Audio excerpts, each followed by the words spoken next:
Ladies and gentlemen, first of all, a huge thanks to all of you for making the effort to come here today and to attend this public meeting for the by-election of Howden and Holton Price. Many of you will have been hearing what Дэвид Айк has had to say, both in the past and in the recent couple of weeks, since a great deal of what he's had to say has been supposedly covered in the British press and the British media. We know that that is an absolute farce. Ladies and gentlemen, today, for the first time, you're going to hear from himself exactly what he is saying. Ladies and gentlemen, please put your hands together and give a warm welcome for Mr. Дэвид Айк.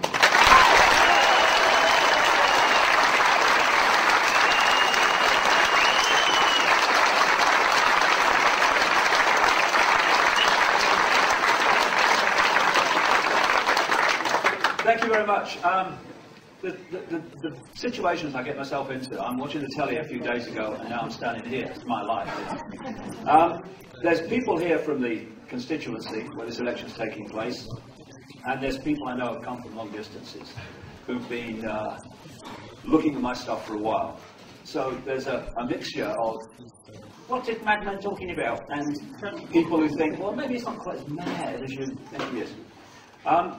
This event today is going to be videoed. It is videoed at the back there, and it's going out on the internet for free in the next few days, and please send it everywhere you can so we can get this information out.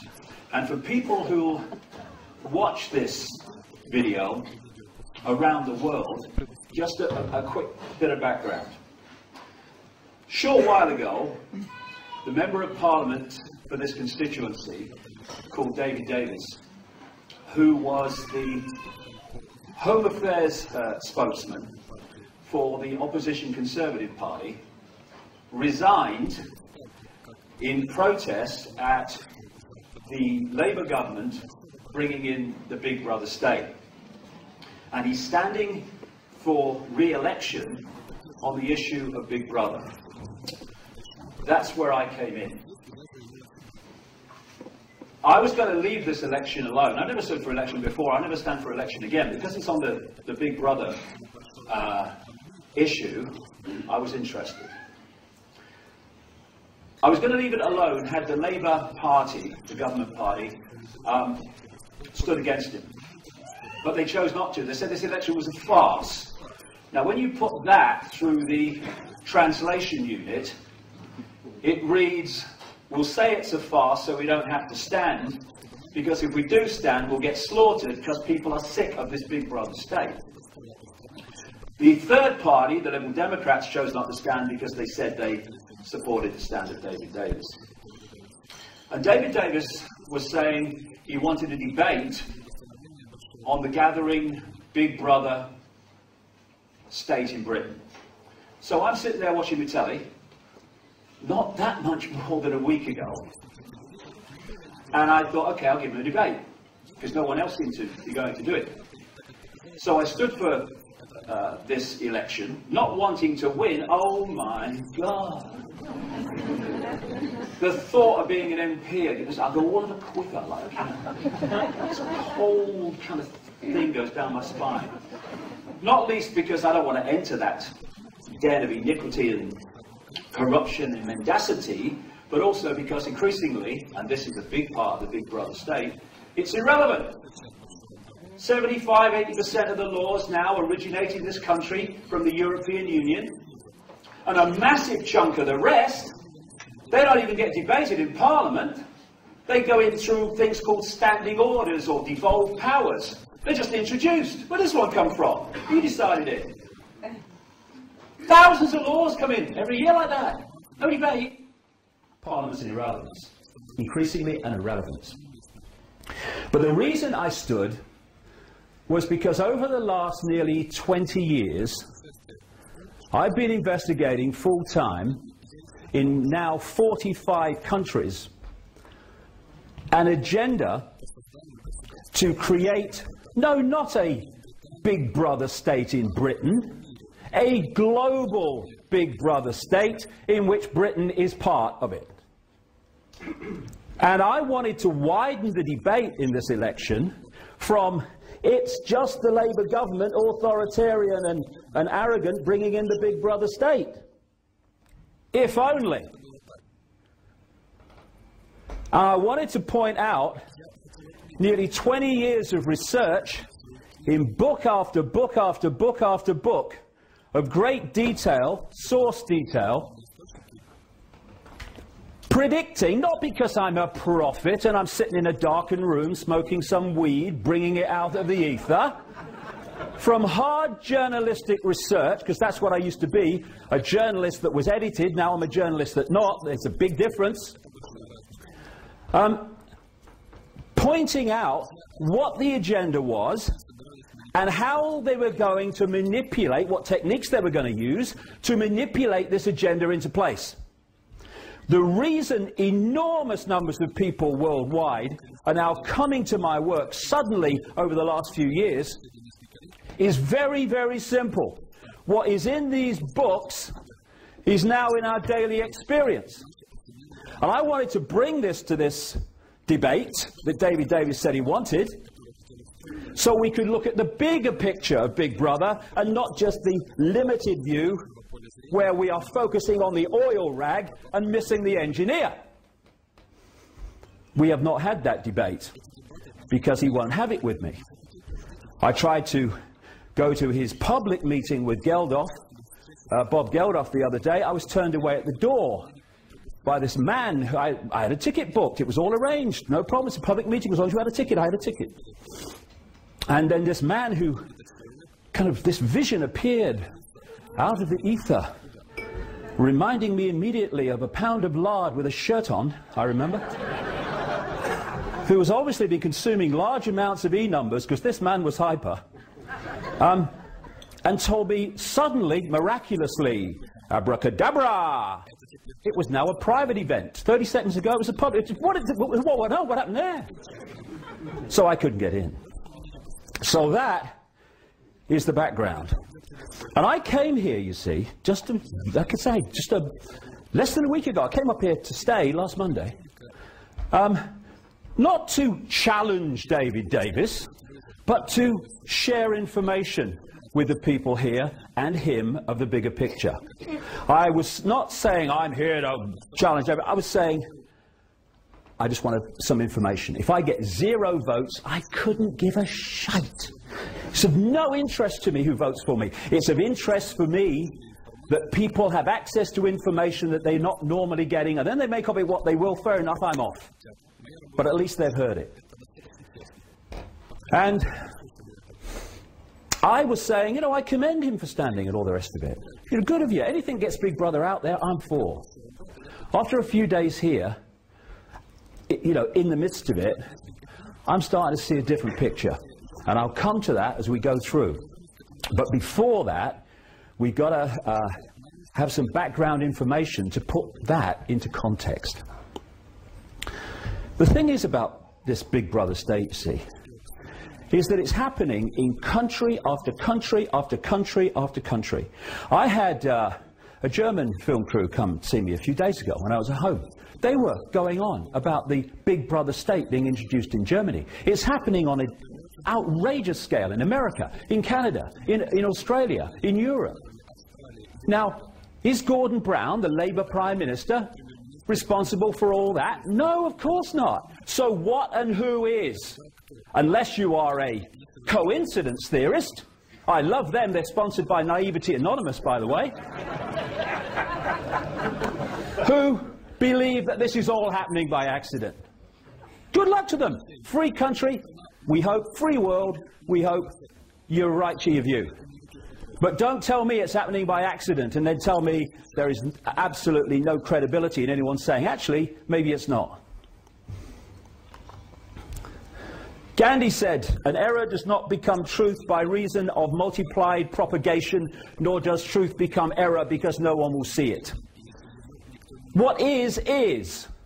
Whether you think it is or whether you think it's not, it still is. And we constantly confuse the limits of our own perception of what is possible with what is actually possible. And because we do that, we reject by reflex action things that are put forward not because they can't be supported, but because they're outside of our limit of sense of possibility.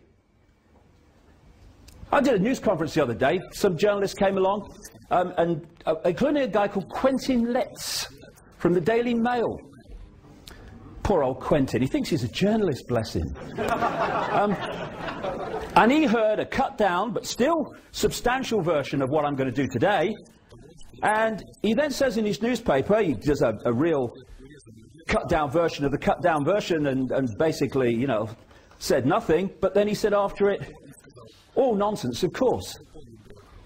Now, Quentin, I'd like to be a journalist, but I'm stuck with what I am. Letts has no idea whatsoever if what I'm saying is true. Why? Because he's not done 30 seconds of research, like all these other journalists, into what I'm saying. But Quentin Letts, limits of possibility. Out here, anything out here, nonsense by reflex action, no research necessary. And this is how it works all the time. Gandhi again, even if you are in a minority of one, the truth is still the truth. And I am no longer in a minority of one. Nothing like it.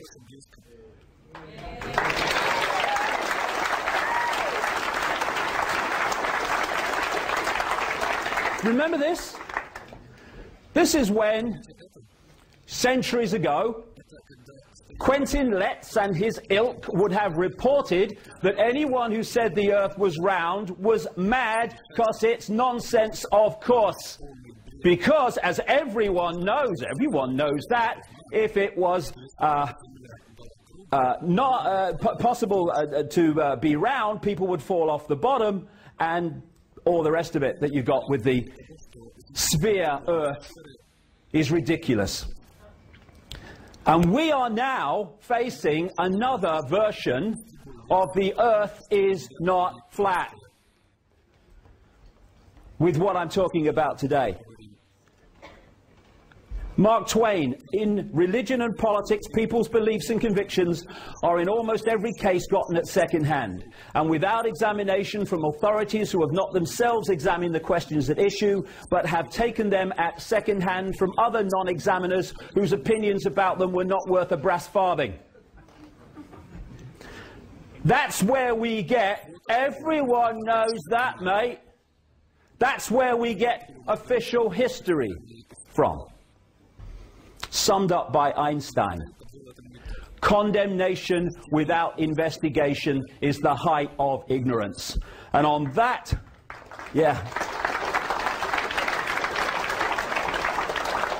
and on that criteria, we live in a world that is at the summit of Everest in terms of the height of ignorance. Everyone knows that, mate. Nonsense, of course. The world looks bewildering. All these different things, what's going on? Why are they doing that? That's stupid. That's bureaucratic incompetence. What's happening? Why do they do that? It's ridiculous. They did it that way. It'd be much better. What's going on? And more people are saying and feeling more and more ill at ease with the world as it's changing around them. When we've got to the point of people being fined by the authorities for putting a card in their own car saying it's for sale. And when they park it in the street, they're being fined for trading in the street. When people are being fined for putting out their wheelie bin on the wrong day, we're talking about the fine detail of our lives that this has got into now. The key thing to start to understand the world we're actually looking at, as opposed to the one we think we are, is to connect the dots. There are many various and vastly different areas of our lives. Vastly different areas of politics and business and banking and all the rest of it. And left to themselves as dots, it's bewildering. I don't understand that. Why are they doing that? Why, all that stuff. But when you start to connect the dots, and that's what I've been doing for the last nearly 20 years, and to connect the dots you have to do enormous research on the dots themselves before you can start to connect them. It's an enormous work.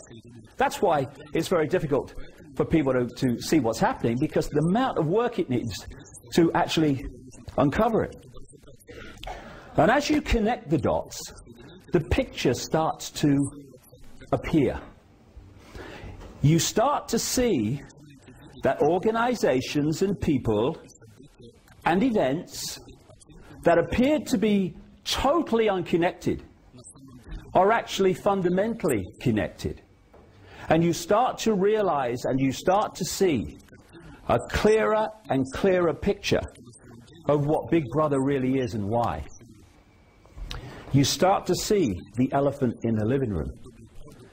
You see the difference between those who've not looked at this stuff and those that have is the difference between seeing that's why they're doing this and people saying they're doing this, I think, because what they're telling us they're doing it for. Once you connect the dots, you start to see the white bits between the words, where the real information is. And this elephant in the living room is that there is a secret agenda going on in the shadows behind the people that appear to be in power. And this agenda, as I've been exposing, like I say, for nearly 2 decades, before anyone was talking about this stuff, that secret agenda is to create a global, centralized, fascist dictatorship, where they want to take the European Union, and are doing it at a rate of knots at this time, take that structure globally, and that's what you have in terms of the structure they want. Now, to hide the agenda and to justify its introduction, we have the movie, as I call it. This is the version of events that we are given through the mainstream media and from politicians and stuff, most of whom, the vast majority of whom, haven't got a clue what they're actually reporting. They just read autocue or take a government statement and regurgitate it and call it news and journalism.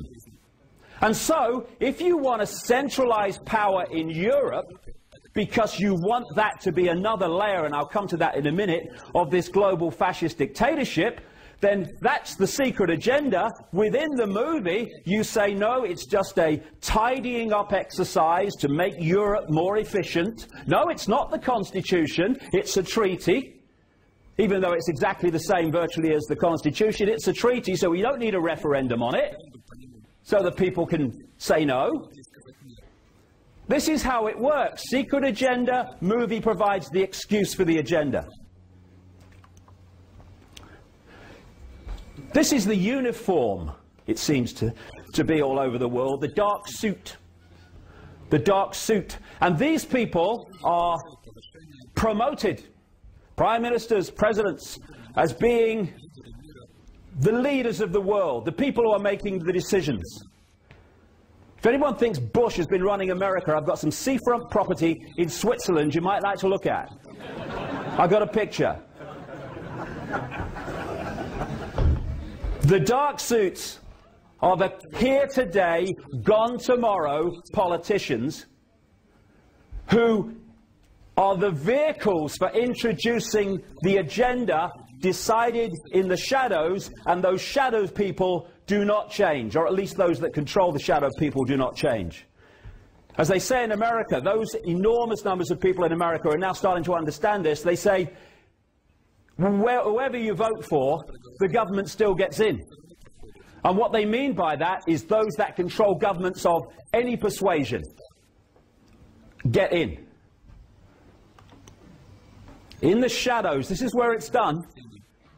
Look for the think tanks, which is a massive vehicle for this manipulation in the background. These people are cardboard cutouts. They do a job for a while. Some of them know they're doing a job in relation to the shadow people. Lots of them don't. They're just manipulated to bring in certain policies by the networks around them.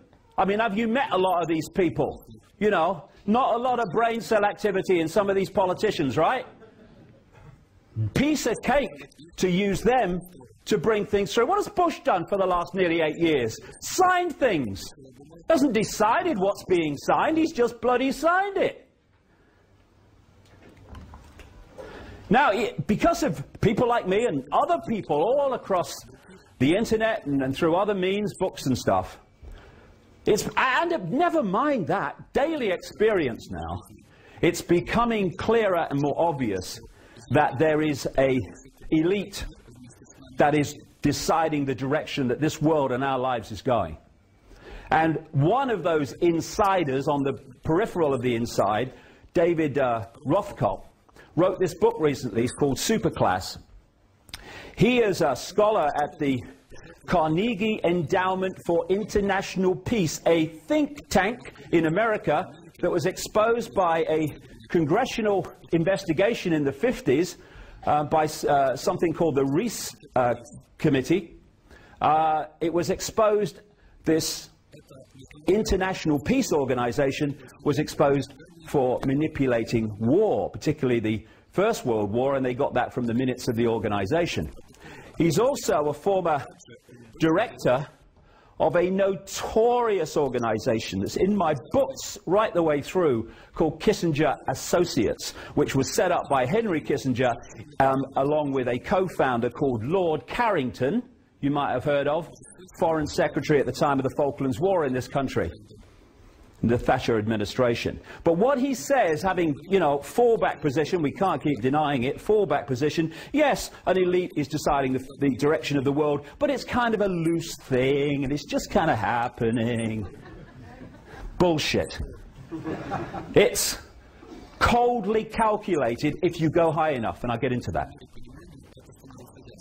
So, this is where the action is, behind the scenes. And it's a network of bloodlines. I can't go into this too much because of time. I want to focus on what this election's about, but just a little bit of background. There were bloodlines out of the ancient world. They were the royal bloodlines. They were considered special and all the rest of it, that came out of the ancient world, which are overwhelmingly pulling the strings within this elite. Some of the ancient advanced civilizations, but particularly one keeps coming to light, what we once called Sumer, which historians call the cradle of civilization.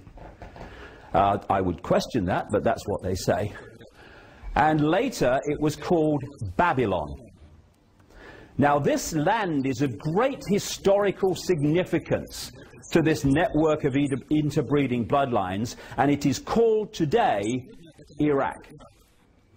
Yes, the Iraq thing was about oil, but not only. Yes, it was about many things, but not only.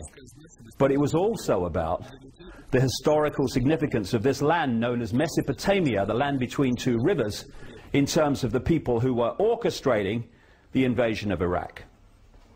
And these bloodlines moved out, became the force behind the Roman Empire, moved up into Northern Europe, became the aristocracy and royal bloodlines of Europe. And when people started then, the people in general, started resisting this overt, in-your-face royal dictatorship, where they could see where the control was, these bloodlines started moving. Still some stayed in the official royal state, but most of them moved out of that into what I call the dark suit professions.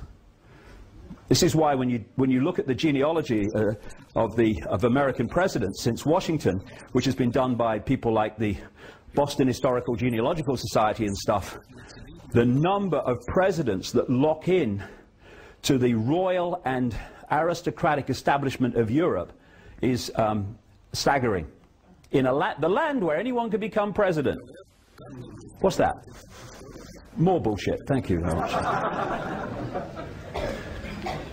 The real expansion of this network came with what we called colonial rule, where the British Empire, what did they say? They said the sun never set on the British Empire, so big was it. But not just the British Empire, that was the prime one, mind.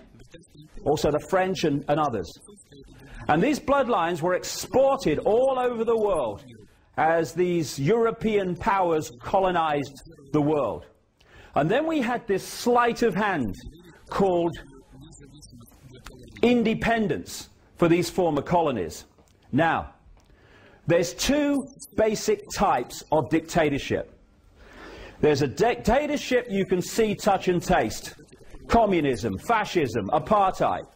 The people under those dictatorships know where they stand. They can see the controllers, they know they're controlled. That kind of control has a finite life because people can see what the situation is. It might take some time, but eventually the desire for freedom in the human heart will rebel against that.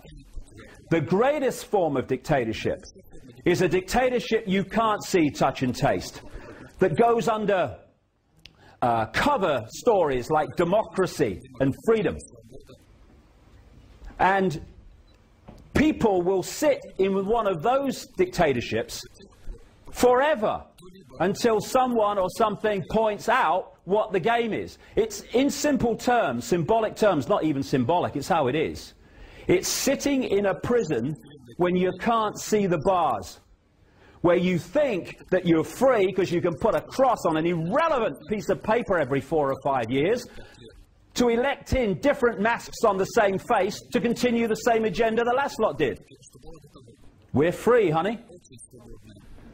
That is the greatest form of dictatorship, because people do not rebel against not being free when they think they are.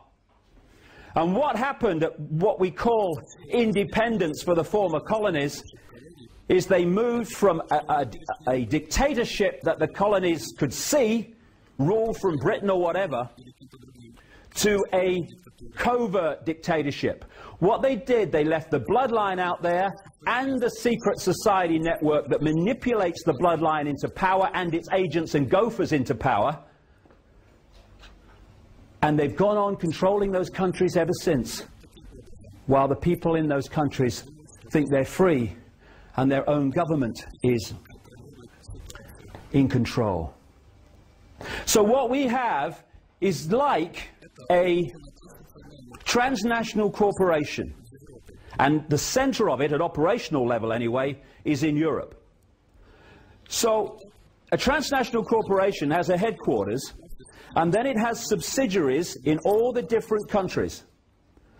The headquarters dictates the policy which the subsidiaries then have to introduce and carry out. That's how this works. And that's how they are able to introduce the same changes, the same Orwellian transformation in countries all over the world at the same time. Because these subsidiary networks of secret societies and semi-secret groups and other groups that interface between that and the public society, their role is to get control of their country's political system, economic system, media ownership system, and therefore move that country in line with the centrally dictated agenda. Now, this is what I wanted to talk about at this election. Not just, although it's important, DNA databases and surveillance cameras. That is one important, yes, but it's an expression of this agenda. It's not it. And if we get caught in that, then we're never going to stop the jackboots in dark suits from completing their agenda. And that's what it is, to enslave humanity globally in ways that I'll come to. So this network operates the secret agenda and then finds the excuses within the movie, our daily experience, to justify the agenda being introduced. And what they do, therefore, is manipulate both sides in the various situations they want to manipulate. Why? They want, symbolically, to know the outcome of the football match before the kickoff. They're not interested in states of flux and uncallable situations. They want to know what the score's going to be before the teams have left the dressing room. Now, if you control one side, you are going to influence the football match. You're not going to control the outcome. To control the outcome, you have to control both sides. And that's why, when you're investigating this, you don't just look at the fors or against something, which is in line with the agenda. You look at those who are on the other side of the debate, because they want to control the debate by controlling them. And by controlling the debate, they control the outcome. So, example. The Bush family and the Clinton family are supposed to be opposing each other politically, because one's a Democrat and one's a Republican. Why then, as I've exposed in my books, and people who knew them have exposed from their own experience, that these families are like that and go back a long, long time. During the Reagan-Father Bush administration, the Bush family and the Clinton family, Clinton was then governor of Arkansas, were running drugs, a massive operation, through somewhere called the Mena airstrip in Arkansas, which was part of the Iran-Contra thing. They go back a very long way.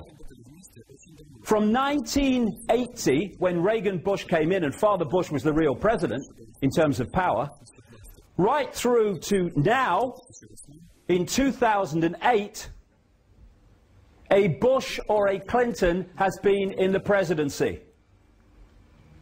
And they are two masks on the same face.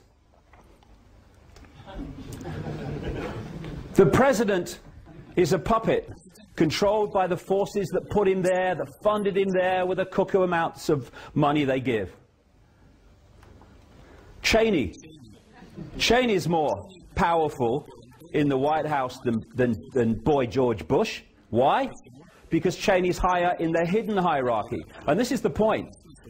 The higher you are in the hidden hierarchy doesn't translate necessarily to the hierarchy we see in the public arena with presidents and vice presidents. But the power hierarchy in the public arena does mirror the power hierarchy in the hidden agenda. This man has been president. This man's been running America. Our enemies are innovative and resourceful, and so are we. They never stop thinking about new ways to harm our country and our people, and neither do we.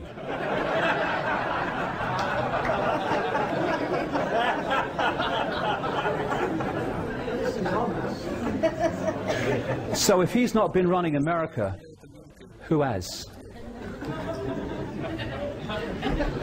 And then, this is another way where the debate kind of diverts people. I've been hearing for the last 8 years before Blair left office, Bush controls Blair. Bush can't tie his shoelaces without help. Bush controls Blair. No, no. The reason Blair has not been able to cough without asking through his period in office before Brown took over is because the same shadow people have been controlling Bush as have been controlling Blair, and that's why you can't get a cigarette paper between their policies and their actions. Nothing to do with Bush control. Bush controlling Blair, he can't control himself. And now, Hillary Clinton, John McCain, Barack Obama stands for change you can believe in. These people are controlled by the same force.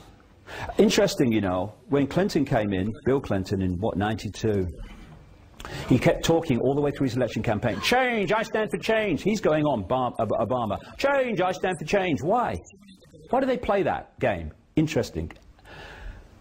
Because of the way the system stitches up people, denies them choice, denies them equilibrium, happiness, and all these things, and what they desire. At any point in time, the vast majority of people are not happy with their status quo. So anyone who comes along and says, I stand for change, oh yeah, anything's better than this, yes mate, change. Very powerful because of that situation. Now, Barack Obama, his main man, and it's not just in this election, it goes back a long time, is a guy called Zbigniew Brzezinski.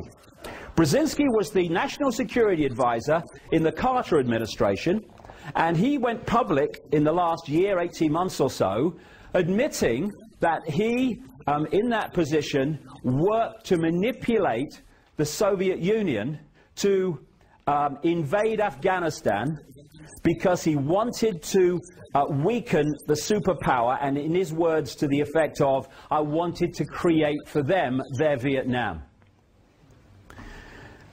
It didn't matter that he did that, except that that invasion cost 1 million Afghan lives. Matters nothing to these people. They don't have empathy with the consequences of their actions for others like we have empathy. Empathy is a fail-safe mechanism for human behavior. Take it away and there are no limits. And as a result of that invasion, he and those that followed him in the Reagan-Bush administration and British military organizations too, trained tens of thousands of people in Pakistan, where the intelligence agency, the ISI, is the CIA Pakistan branch, to fight the invasion and resist it, to cause the Russians as much problem as possible. They are the people. They're now saying we have to take our freedoms away to stop them harming us. The people they trained, not just in Pakistan, but also in America.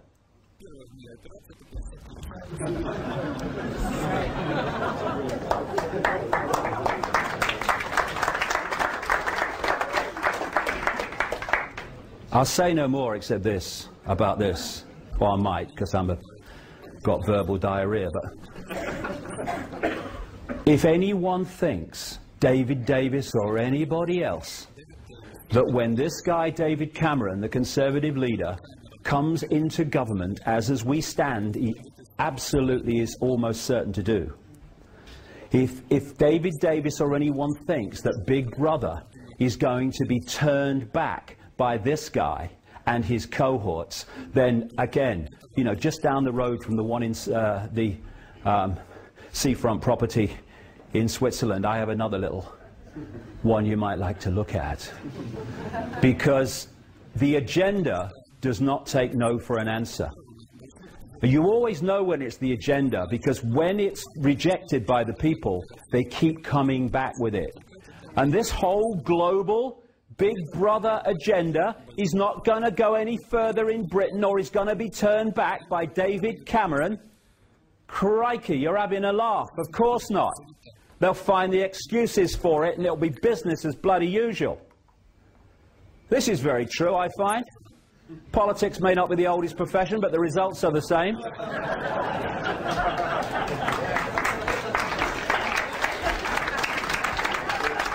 Now, people don't realize just how simple it is for these shadow groups, a group in the end, to manipulate who goes into government in a democracy. Piece of cake. This is how it's done. You might recognize this if you've followed politics in Britain for the last 20 or 30 years.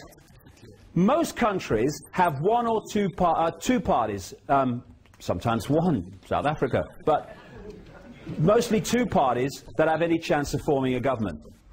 All you have to do to get the party in, i.e., because it's not a party thing, they're just vehicles, in other words, the leadership in that you want, is to cause mayhem in the party you don't want. And then people say, well, I don't really want to vote for these people, but look, what's the alternative? Go and vote for them. Oh, they're in. During the Thatcher era, there was lots of people who didn't want to vote for Margaret Thatcher. But look at the Labour Party. It was in disarray, it was internal conflict. Leaders came to power who you wouldn't let run a fish and chip shop. And people were saying, oh, I don't want Margaret Thatcher, but look at the alternative. So the Conservatives were in right the way through the 80s when she introduced Thatcherism, which was a mirror of the economics called Reaganomics that was being introduced at the same time in America. Just a coincidence, nothing to worry about. Then the chosen one appeared through the ether. Tony Blair, after John Major had become Prime Minister. The moment chosen one Blair came to lead the Labour Party, Murdoch's newspapers in this country switched to the Labour Party and Blair for the first time. And what happened to the Conservative Party?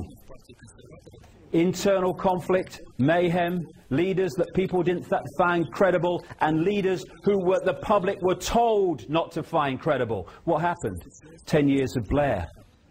Despite lying blatantly, outrageously, grotesquely about going into Iraq. And despite all that, he got in, what, 3 times? What were people saying? Well, I don't like Blair, but look at the alternative. And now Gordon Brown's come in to replace Blair without a vote. Blair stepped down. What's happening to Brown now? A systematic demolition of him and his party is happening. Why? Because Cameron is designed to come in with his cohorts to take the Big Brother state on a bit further. Sorry, David Davis, you're going to have to live with it. Unless we decide we're not going to live with it, because the power is with us, not them, if we only took it.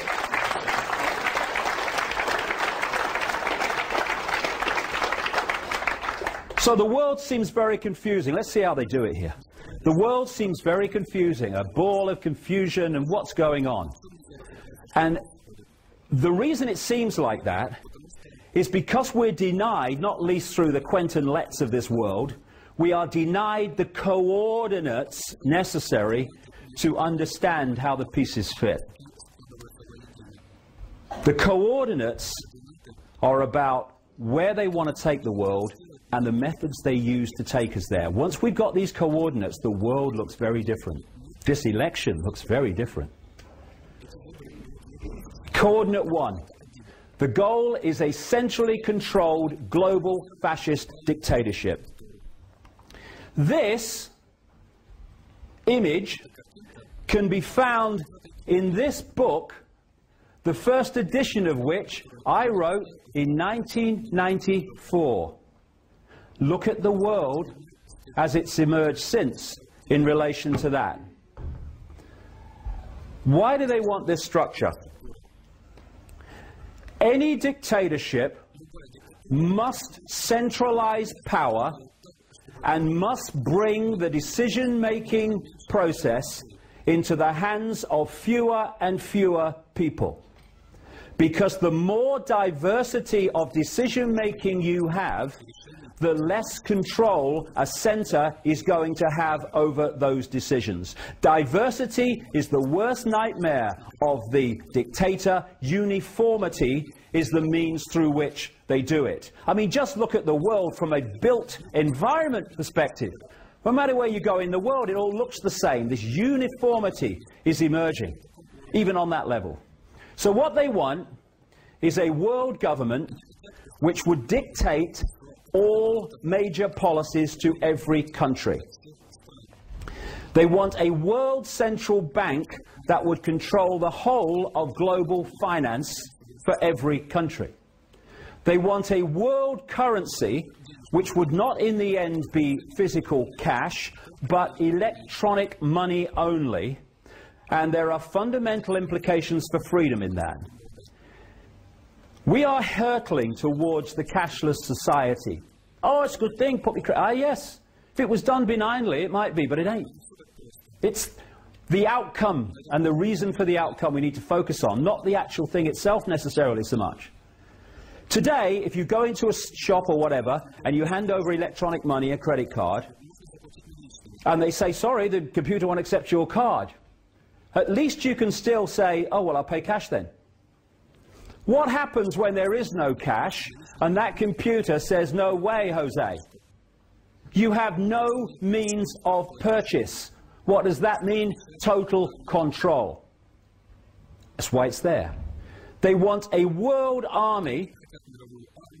And what I'm saying is all in these books from 15, nearly 20 years ago. A world army that would impose the will of the world government. I had a journalist said to me once, what would they want a world army for? There'd be no one to fight. I said, you're a journalist, aren't you?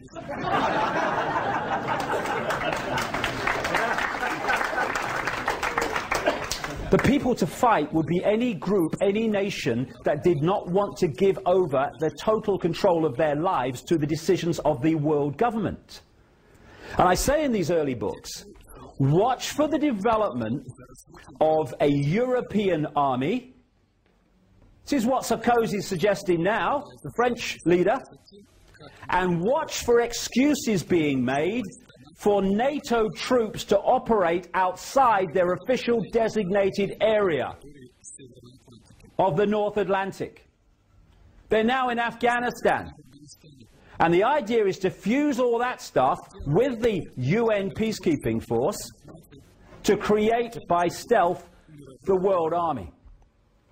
And they want a microchipped population connected to a global computer, and in the end, every child microchipped at birth as a matter of course. When I first said this 15, 20 years ago, people thought it was hilarious.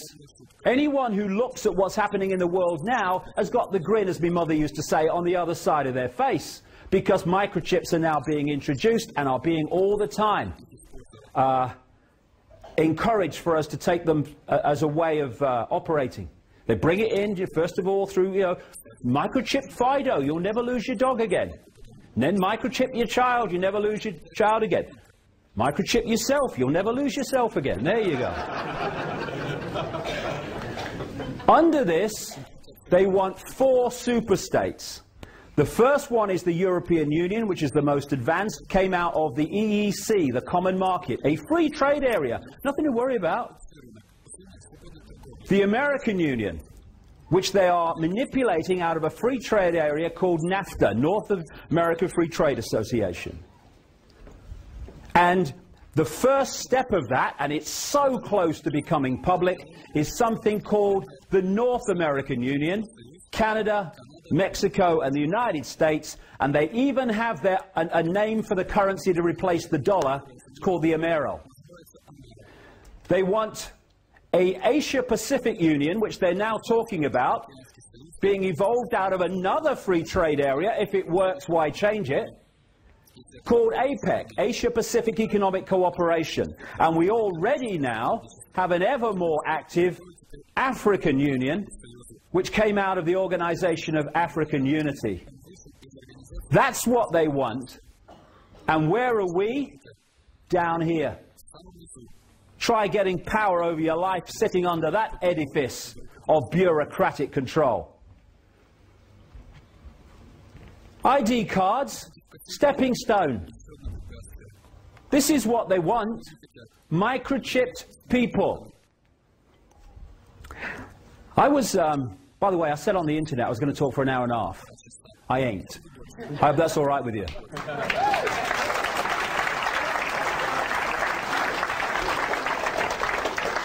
Anyway, I was approached by a third party in about '97 to meet a CIA scientist who was an expert in magnetics, and I met him in his home.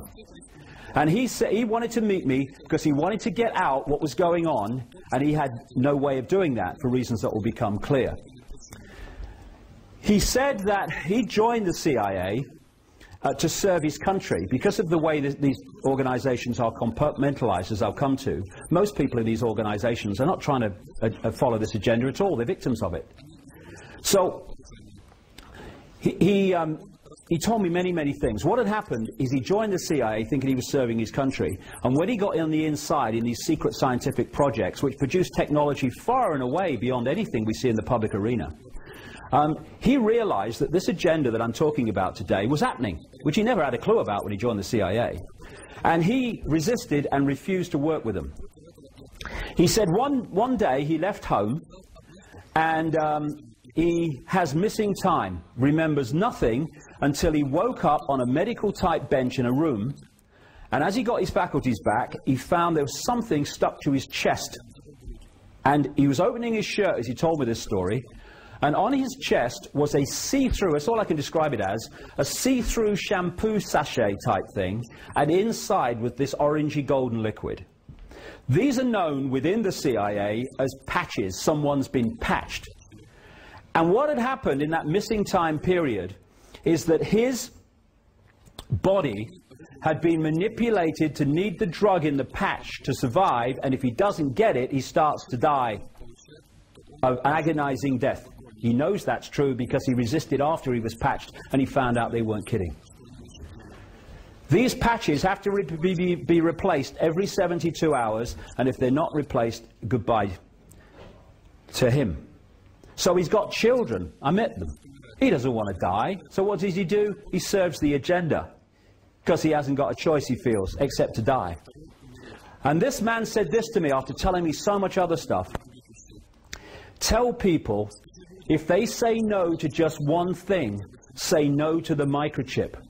Because he said even those that are becoming aware of it, and this is way back, this is like I say 97, and some were, most weren't, think it's about electronic tagging, and on one level he said it is.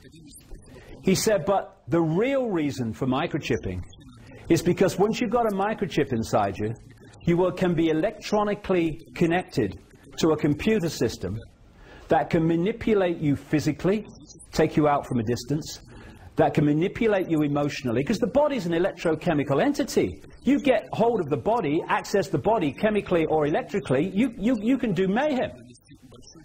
And when we feel emotion or think, it is an electrochemical process.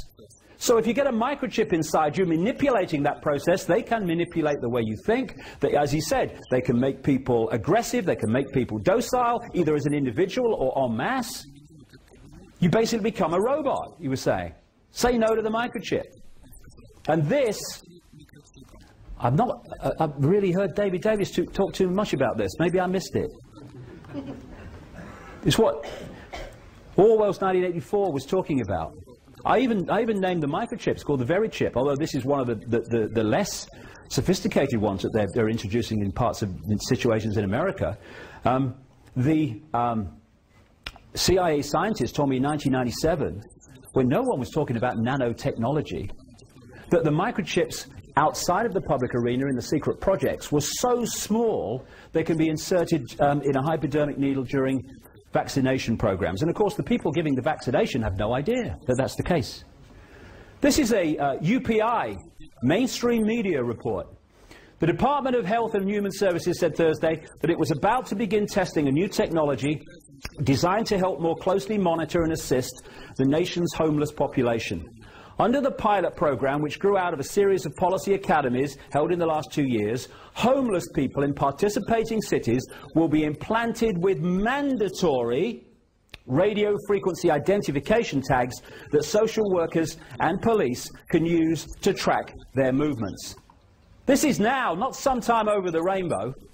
Data from these tracking stations mounted on telephone poles will be transmitted to police and social service workers who will use custom Windows NT software to track movements of the homeless in real time. In what has become a chronic social problem, people living in shelters and on the streets do not seek adequate medical care. And frequently frequently contribute to the rising crime in major cities. You're homeless, you're a criminal, says so here. Supporters of subdermal tracking say the technology will discourage implanted homeless men and women from committing crimes while making it easier for the government to help them, all that stuff. That's now. And these are some headlines, recent headlines, I took from the internet about microchipping in mainstream media. Would a microchip keep your child safe? In those books I say what they're going to do is they're going to sell it on one level by saying it'll keep your child safe. It's now in the headlines all these years later. Metropolitan police officers to be microchipped by top brass in Big Brother style tracking scheme. Wouldn't you feel really comfortable and nice and safe if you knew that your local policeman was microchipped by microchips that can affect them emotionally and physically and mentally? I mean, wouldn't that make you feel good? Microchip tagging for convicts. Oh, well, we got so many problems with the prisons, they're all full. What can we do? Oh, I know, we can microchip them. Mexican officials and police microchips is one after the other now. And, you know, I found that on the internet. I think that sums it up, really. That's where we are.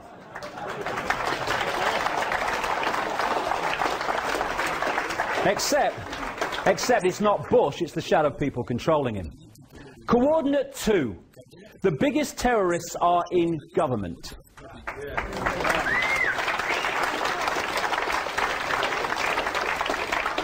Of whatever persuasion, by the way, I ain't being party political here. Sod the lot of them. I'm very, you know, I believe in equal opportunity and equal rights and stuff. Sod the lot of them equally.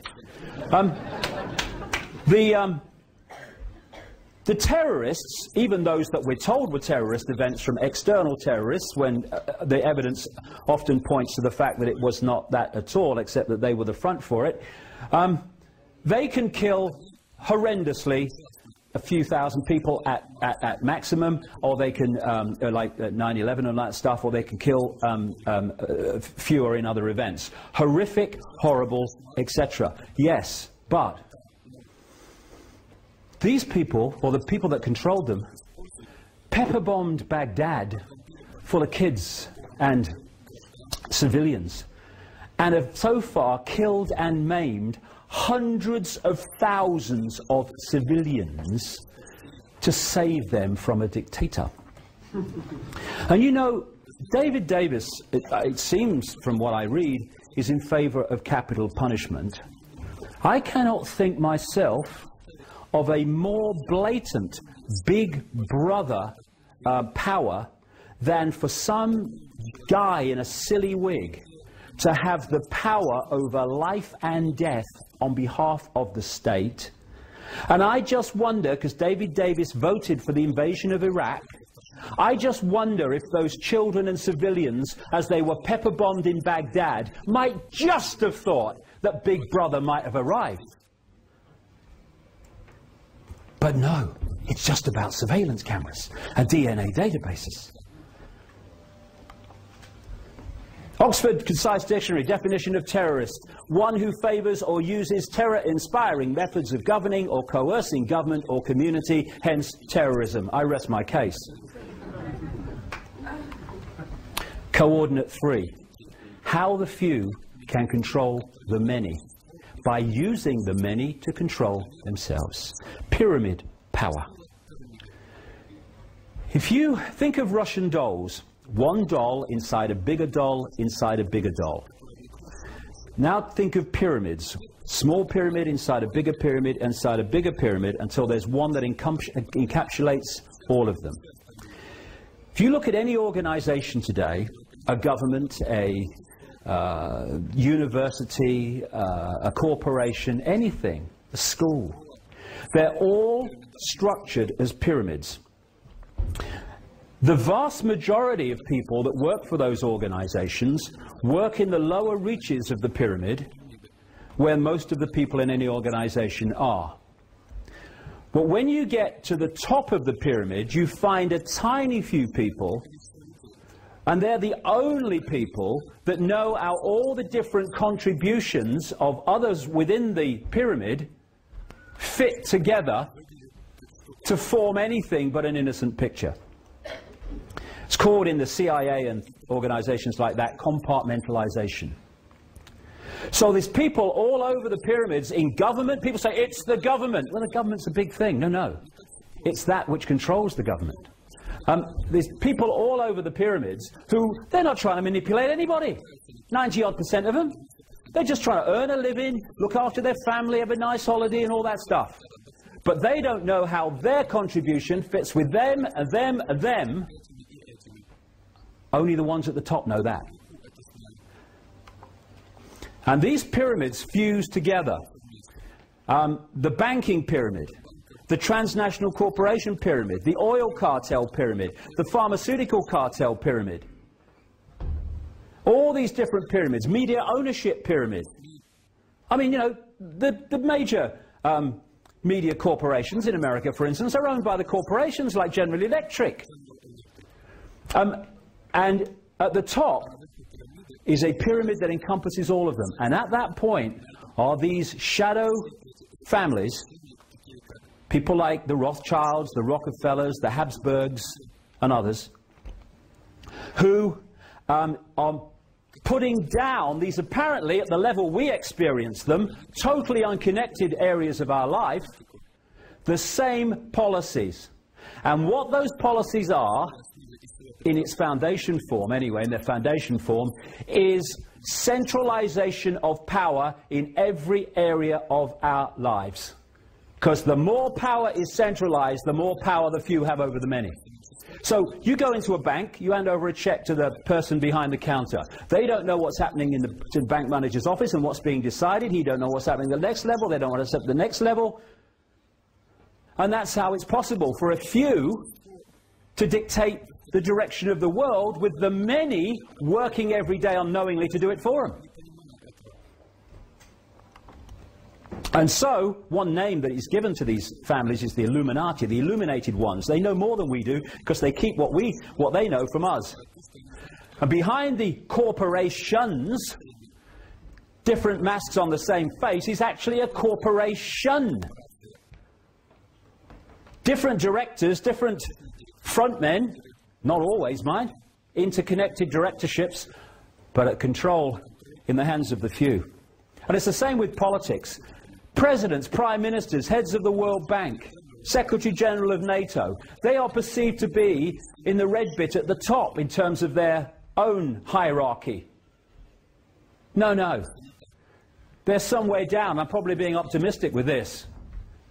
They are there. That here today, come tomorrow people that I mentioned earlier are there simply to fill the public positions through which those that operate in the shadows above them in the pyramid dictate the policy. And that's why the policy never changes, no matter what government's in power, an incessant centralization. So when I hear people saying, it's Bush, Bush is behind it, stop Bush, please. He's not Big Brother. Bush's big brother. We got nothing to bloody worry about there then. He's a vehicle and there'll be another one along soon. Because this is how it works. Controlling the movie by controlling all sides in the movie through the compartmentalized pyramid system. The secret society system, I could talk about this for ages, but we talk about secret societies that we can access in terms of their existence. The Freemasons, the Knights of Malta, Opus Dei, the Knights Templar, and all these people.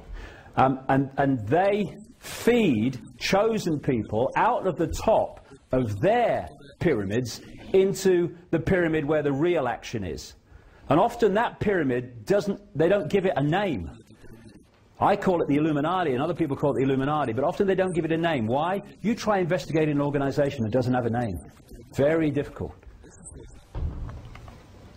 And this is how it works. This is Albert Pike. He was a Freemasonic god in America, and his statue is outside the Washington, D.C. police station to this day. This is what he said in one of his writings. Fictions are necessary to the people, and the truth becomes deadly to those who are not strong enough to contemplate it in all its brilliance. In fact, what can there be in common between the vile multitude and sublime wisdom? The truth must be kept secret, and the masses need a teaching proportioned to their imperfect reason. That's how the network behind the people who appear to be in power see the cattle population, you and me. You can also symbolize this network as a spider's web. You've got the spider at the center, and that's where the agenda is being dictated from. These different strands can symbolize different organizations and secret societies, which answer to the spider. The closer to the spider the organization is, the more secret it is, the more exclusive it is, and in the end, not even in the public knowledge it is. As you come out from the spider, you eventually start to have organizations that directly interact with the public. Organizations that people who follow politics will recognize.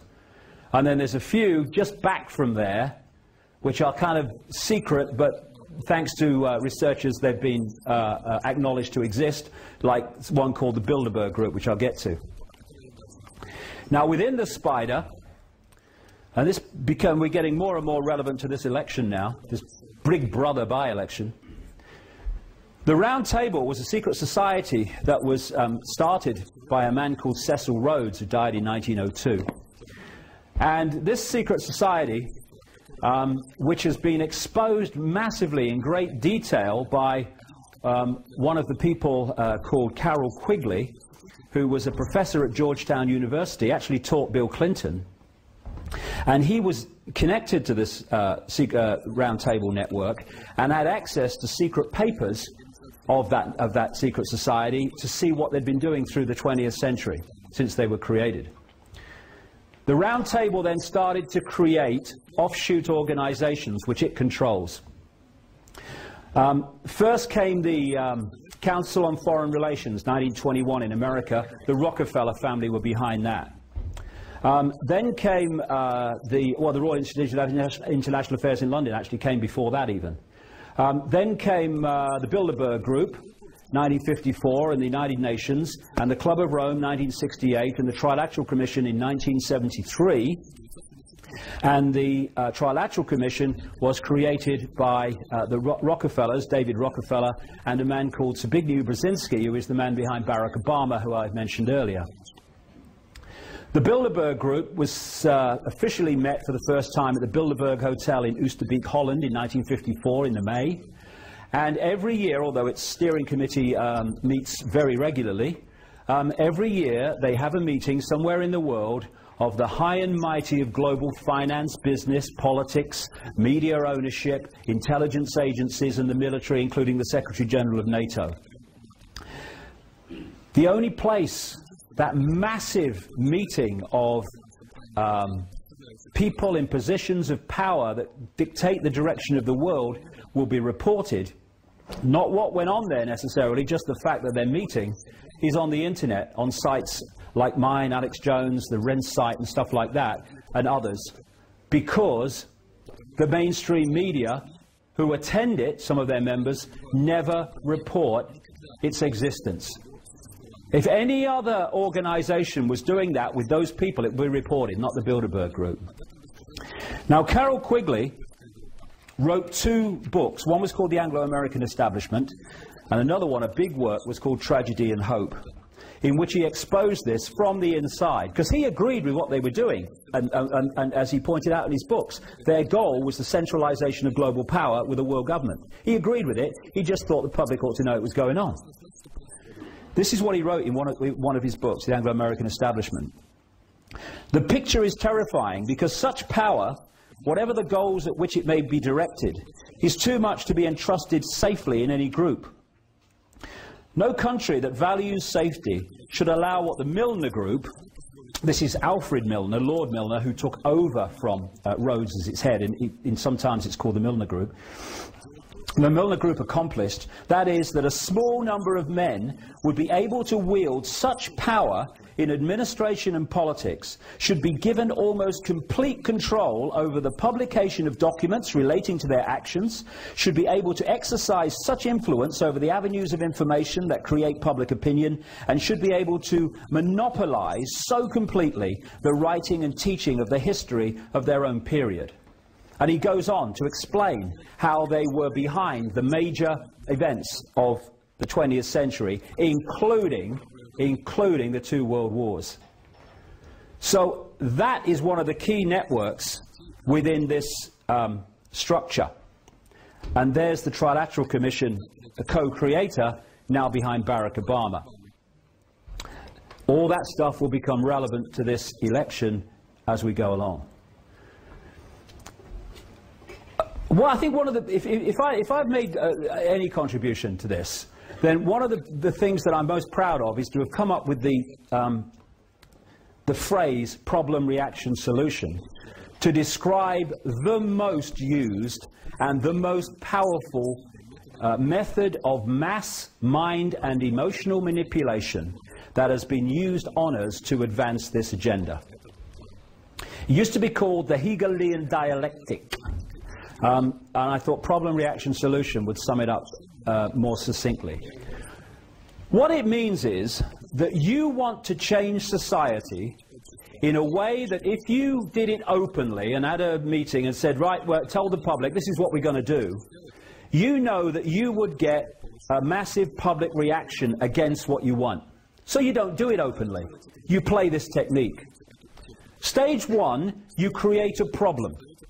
It could be a terrorist attack, it could be a war, it could be a government collapse, it could be a run on a currency, it could be a credit crunch, rising food prices, rising mortgages. Anything that will give you the opportunity to install the solution to that problem that will advance your agenda.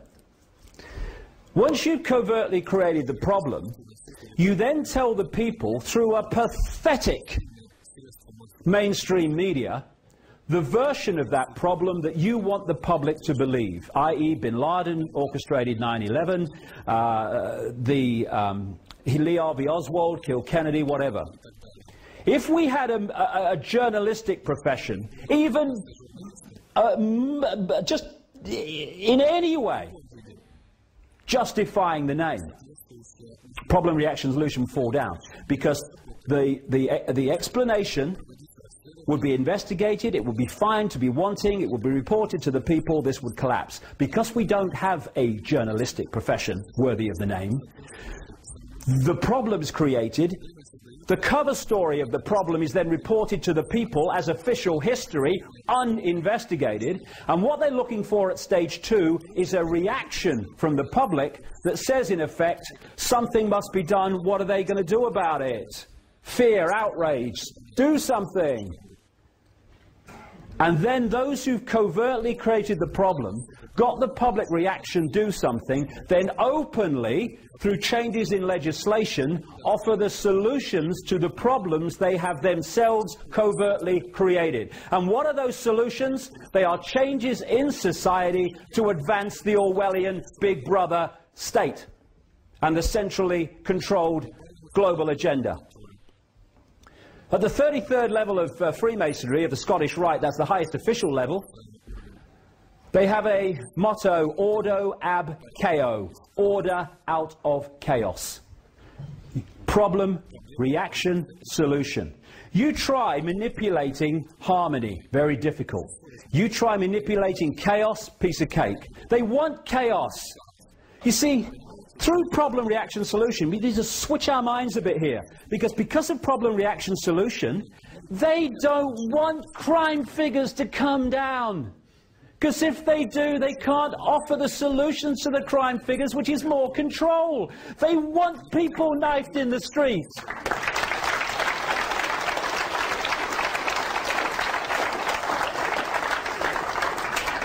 They want problems with food, because then they can offer the solution of genetically modified food, which they're doing, this government now, even though the people have rejected it overwhelmingly.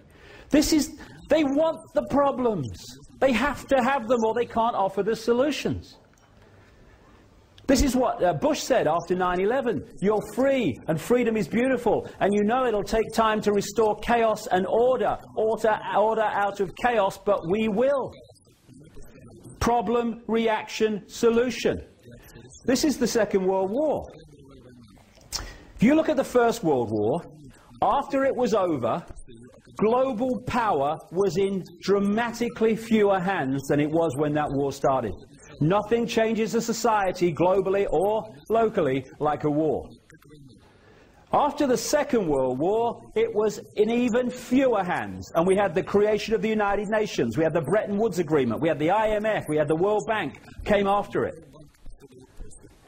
And what they did, these bloodlines, these shadow people at the top of these pyramids, they were behind the British government and the American government of Roosevelt. They were behind Stalin, who was one of their front men. Remember the thing, both sides. And they funded the Nazi party into power, and they funded their war machine. In this book, written, 15-odd years ago, I exposed President Bush's grandfather, Prescott Bush, as a funder of Hitler and the Rockefellers. The Rockefellers paid for a whole floor of a German university for a guy called Ernst Rudin, who was Hitler's race purity expert. The Rockefellers. And the Rockefellers are behind all these organizations that I'm talking about. Now, Prescott Bush was a leading figure in an organization called the Union Banking Corporation, which was one of the Harriman operations in America. It interfaced with the European steel and banking empire of a guy called Fritz Thyssen, who was an acknowledged funder of Hitler, and funded through to Thyssen vast amounts of money. This is Prescott Bush, the president's grandfather, to fund Hitler. How did they go from the Weimar Republic, when they were taking their wages home in wheelbarrows, such was the inflation, to a war machine that could take on Europe? Because of this. And after I came out with it, a few years passed, and then a guy who's I think he's the president of the Holocaust Museum in Florida, he came out publicly in America and said the Bush family fortune overwhelmingly comes from funding the Nazis, and even the Guardian newspaper, hello, hey, all right, nice you caught up, in the last year or two has run stories about Prescott Bush funding the Nazis. And what they were doing was creating the two sides to bring into conflict 55 million casualties, by the way, into a conflict in a war which has led to the change in the global state. That's how it's done. This is a Nazi said this. I wonder if we'll kind of recognize this from the last few years. Why, of course, the people don't want war. Why should some poor slob on a farm want to risk his life in a war when the best he can get out of it is to come back to his farm in one piece? Naturally, the common people don't want war, neither in Russia, nor in England, nor for that matter in Germany. That is understood. But after all, it is the leaders of the country who determine the policy, and it is always a simple matter to drag the people along, whether it is a democracy or a fascist dictatorship. Voice or no voice, the people can always be brought to the bidding of the leaders. That is easy. All you have to do is tell them they are being attacked and denounce the peacemakers for their lack of patriotism and exposing the country to danger. It works the same in any country. Hermann Göring. Abraham Lincoln said, public sentiment is everything. Without public sentiment, nothing can fail. Without it, nothing can succeed. He who molds opinion is greater than he who enacts the laws. And he could say, he who molds opinion can then enact any laws he wants. Problem, reaction, solution. This is Hitler justifying the creation, that's a later one. This is him from Mein Kampf. All propaganda must be so popular on such an intellectual level that even the most stupid of those towards whom it is directed will understand it. People can be made to perceive paradise as hell, and the other way round, to consider the most wretched sort of life a paradise. On the basic intellectual level, it's the terrorists, and we've got to protect you from the terrorists, so we've got to take your freedoms away so we can protect your freedom. Oh, that sounds good, I'll vote for him. Oh, this is another version now. No problem reaction solution. You don't need a real problem. You just need the public perception that there's a problem. Weapons of mass destruction in Iraq. No problem. Public perception there was justifies an invasion on a lie.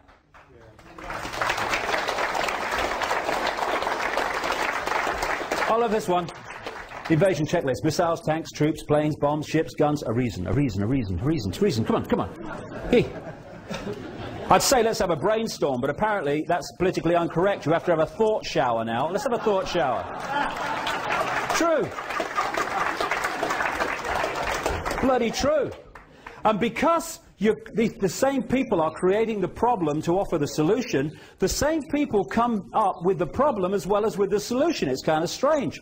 This is a picture from 1983 of Donald Rumsfeld meeting Saddam Hussein on behalf of the Reagan Father Bush administration. And what was he doing? Hello, Sad, nice to meet you, mate. What he was doing was arranging the shipment of chemical and biological weapons from American corporations to Baghdad to be used against the Iranians in the Iraq-Iranian war. Don't take my word for it. In 2002, State Department documents in America came to light, and this is a mainstream newspaper report of what they said. Donald Rumsfeld, the US Defense Secretary, and one of the most strident critics of Saddam Hussein, met the Iraqi president in 1983 to ease the way for US companies to sell biological and chemical weapons, including anthrax and bubonic plague cultures, according to newly classified US government documents. When he becomes defense secretary, he's using this. He used chemical weapons against the Kurds. Yes, which you gave him. Problem, reaction, solution. That's how it works. He was on the board of a European engineering giant called ABB in 2000. And at the time he was on the board, ABB sold nuclear technology to North Korea. When he became defense secretary, he condemned North Korea for having nuclear technology. And these stories, I can't go on about it all day, these stories I could list forever. Problem, reaction, solution. Like I say, we rejected GM food, now we've got a rising food prices and a food crisis, as they say, and now this government is saying GM food could be a solution. And because, like I say, when it's the agenda, they never take no for an answer, and they'll keep bringing it back and keep bringing it back, just like they are with the treaty, which is the constitution in Europe. Then, alongside problem, reaction, solution, comes the totalitarian tiptoe, as I call it. This works like this. You know you're going there from the start. But you know if you go there in big leaps, the change is going to be so vast that people are going to kind of look up from the television game show and go, hold on, honey, what's going on? Sorry, honey, I thought you were asleep. I was. Lift their head from the game show, and they're going to say, what's going on? So they do it like that. They go from A to B, and then to D, and then maybe to E. They go as quickly as they can and as far as they can with each step, but not so far that they get a big public reaction. That's how this came about. I exposed the European Union way back in those books, and everything that's in them is happening now. This treaty, this constitution, this centre, it's all in there. And I have to say, you know, when I hear David Davis going on about the European Union and all that stuff, well, like I said, you know, much earlier in this, whoever's in government introduces the agenda. No, perhaps I didn't, but I talk so much, I don't know when I have said it, when I haven't. But this is actually worth mentioning. What you notice is, this is how they dupe us in politics. Whichever party is in government introduces this agenda I'm talking about. Whichever party is out of government opposes the agenda. Then we have this farce called an election, and every now and again they change sides. Now, the government that was introducing the agenda is now in opposition. It can't do anything. It opposes the agenda.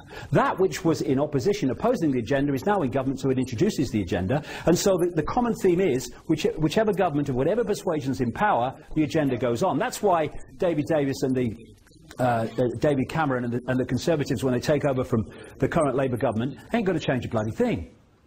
And David Davis, who now is against the European Union centralisation of power because he's in opposition, was a government whip whose job was to cajole members of his party to vote in favour of the Maastricht Treaty when the Conservatives were in government, which was an enormous centralisation of power in Europe. One thing in opposition, very different once you get into power and the agenda unfolds. So we started off in the European Union, free trade area, nothing to worry about, good for jobs. But, as I expose in the books in great detail, from the start, where we are now and where we're going, because there's still a way to go in Europe, was decided, and it was how quickly we're going to get there. And we went stepping stone, totalitarian tiptoe, to where we are now. And it was always designed to be so. I talked about the Habsburg bloodline being one of these this elite network. Otto von Habsburg was the man behind and the family behind the Pan-Europa movement, which was the instigator of the European movement that became what is now the European Union. He's still honorary head of the Europa movement. That's their symbol. And one of the key people involved in the manipulation of the European Union into place as it is now, was a Polish man called Joseph Ratzinger. Joseph Ratzinger was one of the major creators of the Bilderberg Group. All these things interact. The Bilderberg Group has been massively behind the centralization of power in Europe. Now, when you know the agenda, things that seem on the surface to be fine, okay, take on a different complexion. This is from a national newspaper.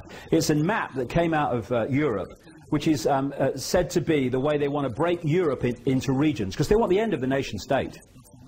Because they want to break up the unity of a nation state to in unity resist the power of the centre. They want to break them up. So when you hear, for instance, that they are, as they have devolved power to a Scottish Parliament and a Welsh Parliament, and if you remember, they tried to get English regions as well, but they couldn't quite get that through. That's the agenda. They'll come back to that, you watch. The reason is, on the face of it, in the movie, oh, it's to give power to the people. In the secret agenda, it's preparing the regionalization of this country for this. That's what it's about. Not freedom, but taking it away. And like I say, in America, there's another European Union emerging so fast, which is coming out of their free trade area called NAFTA, and they're going to call it the North American Union. So this is what they want, and nation states will be removed in a Europe of the regions. Now, globalization is exactly what I have been warning about in terms of the centralized Orwellian agenda all this last nearly 20 years.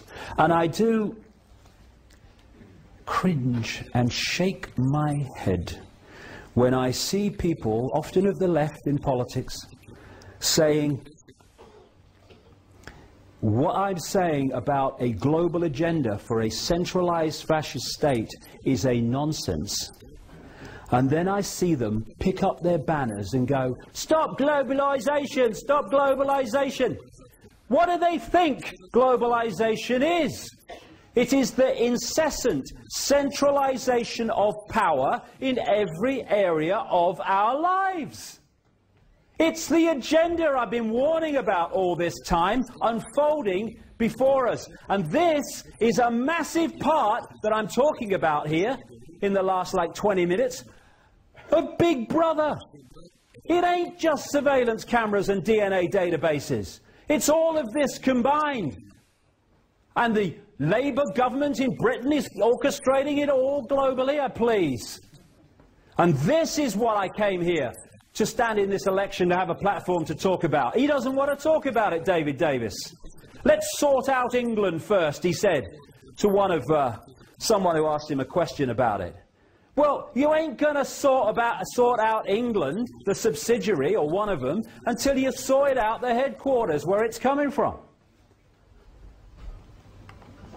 So we have all these protests against the very organizations that this network has set up to centralize power, including the World Trade Organization. What is that?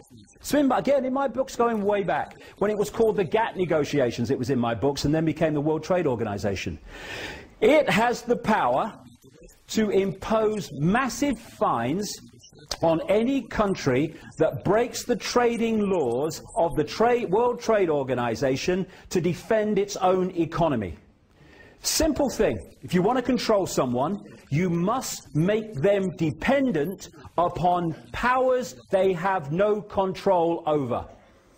Once people have control over things that affect their lives, they are in control of their own lives. Once they are in the hands of forces they have no control over, they have lost control of their own lives. And that's why we're having the centralization of power, taking decision-making away from the sphere of influence of people affected by those decisions.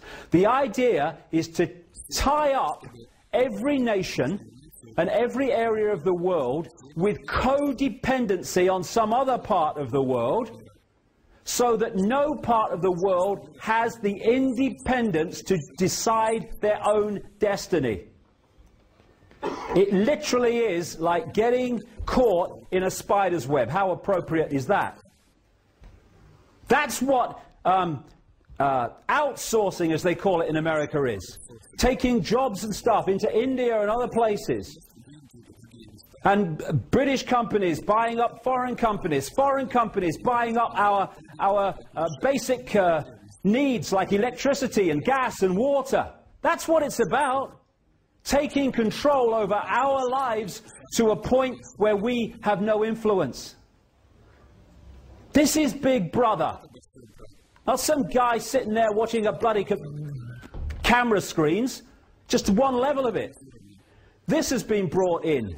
Microchipping, totalitarian tiptoe, a bit more. The ID cards are the stepping stone to that. And this, the taser. When this came out, the taser, 55,000 volts these unleashed from policemen on their targets. They said they're only going to be used, this is not long ago either, by the way, they're only going to be used by people trained in firearms. I said on my website, that day, these are going to be given to every police officer. They're now going to be given to every police officer. Why? Because I remember a headline from a guy who saw one of these working, a journalist, and the headline was, "Anything you say, officer, just don't use that thing on me." That's what they're about. You've got some brain donor in a uniform who hasn't got two brain cells to rub together. They're not all like that. There are many honourable exceptions, but some are. And you give them 55,000 volts they can legally unleash against you. Big Brother, bloody hell. I saw this. Fascism. You really think it's going to be this obvious? It's being brought in covertly, but it's reached the point where increasingly it is becoming that obvious. The secret agenda and the movie justifying the agenda is what this Big Brother debate in this by-election ought to be about, but it's not. Now, this may not seem, this next little section here, that it relates to this by-election, but it bloody well does. No need for prophecy. It's written down. In the year 2000, in America, an organization set up in the 90s by the people who controlled the Bush administration this last 8 years, was set up. It was called the Project for the New American Century. And it was created by people who have since become known as neocons or neoconservatives. September 2000 they published this, and it was called Rebuilding America's Defenses, Strategies, Forces and Resources for a New Century. This is what it said. I'll come to that. These are three main people who were in the creation of the Project for the New American Century. Dick Cheney, Vice President, more power than the President. Donald Rumsfeld, Defense Secretary at the time of 9/11 and the invasion of Iraq. Paul Wolfowitz, Defense Deputy Secretary at the same time. These are some of the other neocons. Michael Ledeen connects into the fascist network in Italy, an associate of a guy called Licio Gelli, who ran the P2 Freemasonry Lodge that was behind the Vatican Bank scandal that led to a guy called Roberto Calvi being hung under London Bridge over the Thames. Richard Pearl, one of the major architects acknowledged in the mainstream media of the invasion of Iraq and the war on terror. John Bolton, ditto. Douglas Feith, ditto. Jeb Bush, brother of the President. William Crystal, editor of the Murdoch Weekly Standard, a neocon paper in Washington, and one of the major advocates in the media of the invasion of Iraq and the war on terror. This is what it said, that document, September 2000. It called for American armed forces, it called American armed forces the cavalry on the new American frontier. It said that key allies like the United Kingdom are the most effective and efficient means of exercising American global leadership. That's not happened, has it? The United States has for decades sought to play a more permanent role in Gulf regional security, brackets control. While the unresolved conflict with Iraq provides the immediate justification, the need for a substantial American force presence in the Gulf transcends the issue of the regime of Saddam Hussein. It was an excuse to get in there. They ain't coming out. No intention, as I said from the start. It called for a blueprint for maintaining global US preeminence, in other words, the shadow network's preeminence through America, and shaping the international security order in line with America's principles and interests. See before. This American grand strategy must be advanced as far into the future as possible, and the US must fight and decisively win multiple simultaneous major theater wars as a core mission.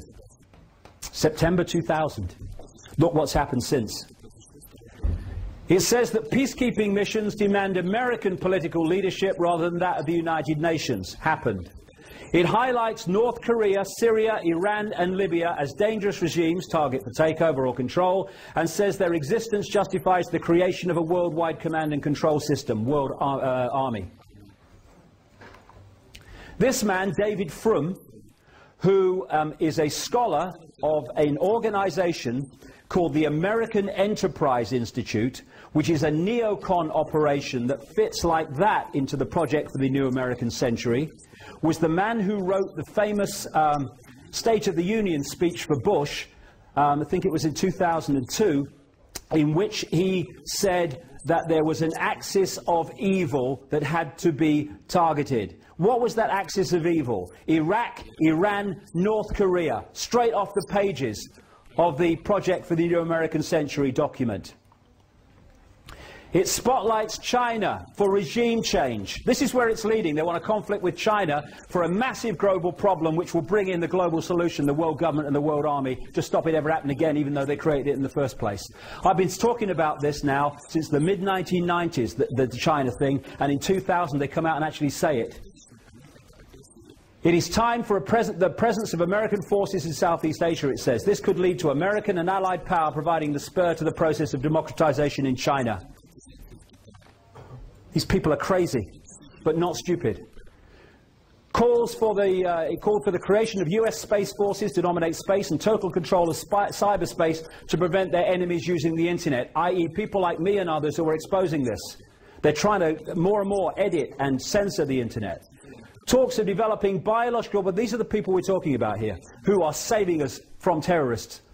Talks of developing biological weapons that can target specific genotypes. This may transform biological warfare from the realm of terror to a politically useful tool. And this is what it said in that document when it was saying that there was a problem with introducing this agenda because the people wouldn't have it. And this is what it said in terms of the timescale of this agenda. The process of transformation is likely to be a long one, absent some catastrophic and catalyzing event like a new Pearl Harbor. Let's have that again. This process of transformation is likely to be a long one, absent some catastrophic and catalyzing event like a new Pearl Harbor. 1 year after that document was published, 9 months after the people that wrote it came to power in the Bush administration, America had what Bush described at the time as our Pearl Harbor. And everything that has happened since 9/11, that has unfolded off the pages of that document quite demonstrably, has been justified by 9/11. Problem, reaction, solution. And no mainstream journalist has even thought of questioning the official version of 9/11. And we are being told by the left in politics, by often the Greens, though not all of them, I'm talking about the hierarchy, that Bush and Blair lied about everything. Beliar, you remember the posters? Those two lied about everything except the official story of 9/11. They told the whole truth about that in terms of how it was orchestrated. Naivety Anonymous, hello, is that you? I've got some customers for you. And they condemn people like me for having the nerve to raise the subject. Nutter, rubbish. Oh, God. I wrote a book a year, well actually I wrote it immediately after 9/11 and researched it for a year. It came out a year to the month after 9/11. It takes the official story apart. It's a fairy tale. A fairy tale. But it's been justified. It's used to justify this, and that's why it happened. Bullshit. Absolutely. The official story of 9/11 has just left the room. Even academics that rubbished it to start with are saying the official story doesn't make sense. You've got pilot organizations that are saying, pilots against 9/11 and stuff, who are saying there's no way those people who couldn't fly Cessnas could do what they did with those planes. Endless people now. There are engineers organizations against 9/11 who are pointing out that those buildings could never have collapsed as they did because of fire and steel. But no one investigates it. You know, tonight, I think it's at 9 o'clock on BBC Two, we're going to have another farce from the BBC trying to explain why the third building on 9/11, Building 7, collapsed in a mirror of a controlled demolition. And they've taken 7 years and have not yet come up with an explanation for it. And as a result of 9/11, Cheney said it's going to be a long, dirty war against the terrorists. What about a war on terrorism? What does that have that wars between countries don't have? It doesn't have an end that you can point to and say it's over. How do you know when a war on terrorism is over? You don't. That's the idea. That's why they've gone for this. And these are the people protecting us from terrorism. This is John Negroponte, the UN ambassador who was arguing in the UN for the invasion of Iraq. And this is what John Pilger wrote in the New Statesman magazine. How appropriate that John Negroponte is Bush's ambassador at the United Nations. This week he delivered America's threat to the world that it may require to attack more and more countries. As US ambassador to Honduras in the early 1980s, Negroponte oversaw American funding of the regime's death squads, known as Battalion 316, that wiped out the democratic opposition while the CIA ran its Contra war of terror against the neighboring Nicaragua. Murdering teachers and slitting the throats of midwives were a speciality. What did Negroponte go on to be? The man who was the head of US operations in Iraq after the invasion and then head of the whole of US intelligence for a while. These are the people protecting us from terrorists. These are the people that operate here and provide the excuses here. We must get bin Laden. Oh, really? Oh, yeah. Well, why haven't they got bin Laden? They've got satellite technology that can read your number plate from space. Oh, I've got the number plate, mate. I can't see it. He ain't got a beard. He ain't got a beard. Can't find bin Laden. This is from a Newsnight documentary. For people watching this on the internet, it's a current affairs program in Britain. A guy called Greg Palast is an American journalist, and as journalists go, he's well ahead of your normal mainstream journalist. He said in Saudi Arabia, this is a quote that was from Michael Springman, US consulate in Jeddah, Saudi Arabia, that was on the program. He was in that position when Father Bush was president. In Saudi Arabia, I was repeatedly ordered by high-level State Department officials to issue visas to unqualified applicants. These were essentially people who had no ties either to Saudi Arabia or to their own country. I complained bitterly at the time there. I returned to the US, I complained to the State Department here, to the General Accounting Office, to the Bureau of Diplomatic Security, and to the Inspector General's office. I was met with silence. What I was protesting was, in reality, an effort to bring recruits rounded up by Osama bin Laden to the US for terrorist training by the CIA. They would then be returned to Afghanistan to fight against the then Soviets, which I mentioned earlier. And this is Palast on the same document or the same report on the program. I received a phone call from a high-placed member of a US intelligence agency. He tells me that while there's always been constraints on investigating Saudis, under George Bush it's gotten much worse.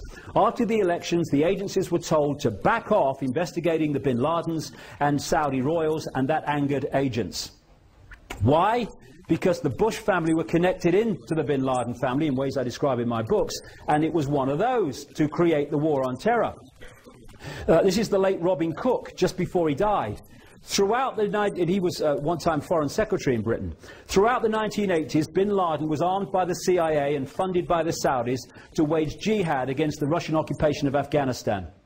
Al-Qaeda, literally the database, was originally the computer file of the thousands of mujahideen who were recruited and trained with the help of the CIA to defeat the Russians. As I said earlier, in other words, they were creating the terrorists to frighten the people with, to justify the introduction of the Big Brother state. David Davis, Shami Chakrabarti of Liberty, wake the hell up! Because they don't want to know about this.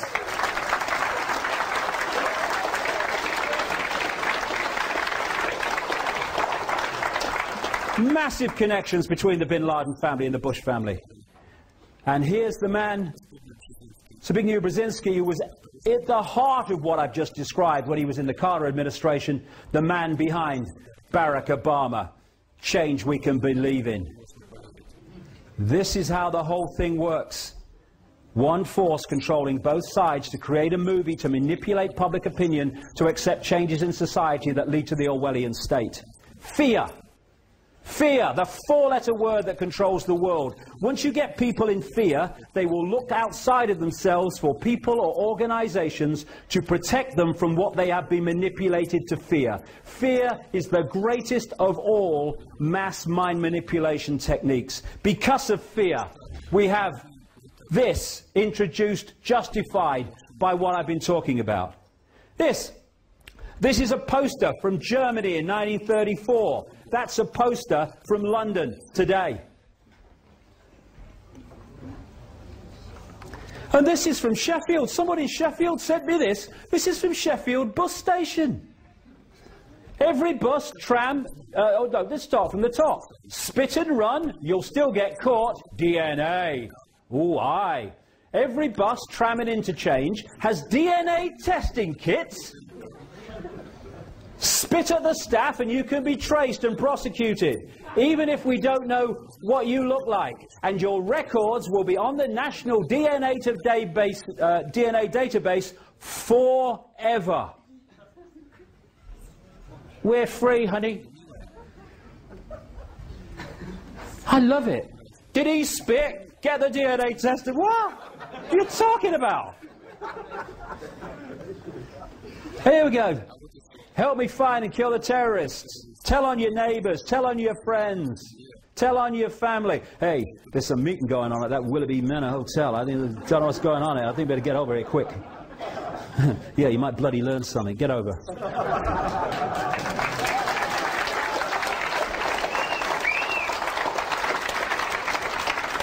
I promise never to question authority.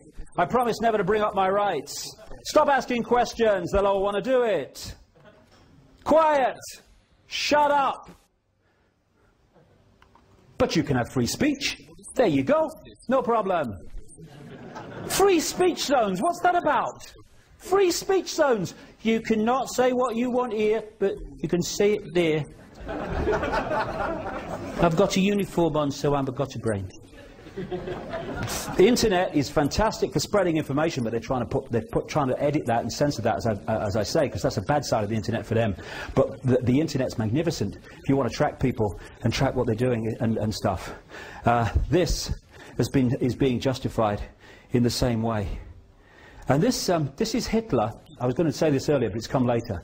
Adolf Hitler proposing the reasons the Gestapo had to be created. An evil exists that threatens every man and woman and child of this great nation. We must take steps to ensure our domestic security and protect our homeland.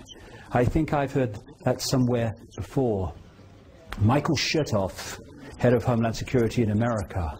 And now we have a Homeland Security. Homeland Security has suddenly become a name of departments and shadow departments. It's Homeland Security. So like I say, that's what it is. Okay.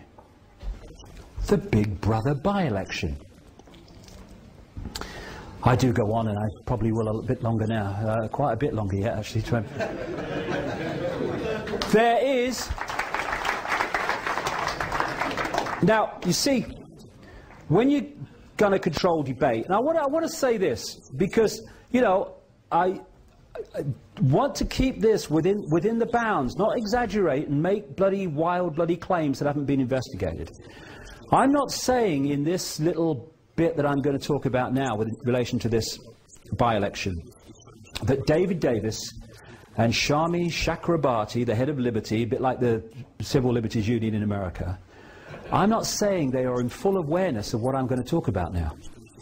They might be. I have no evidence that they are. I've only been investigating this since I started to realize this election was not what it appeared to be. And I'm not saying that they know. But, you see, the thing is that there's different ways of putting people into places that suit you.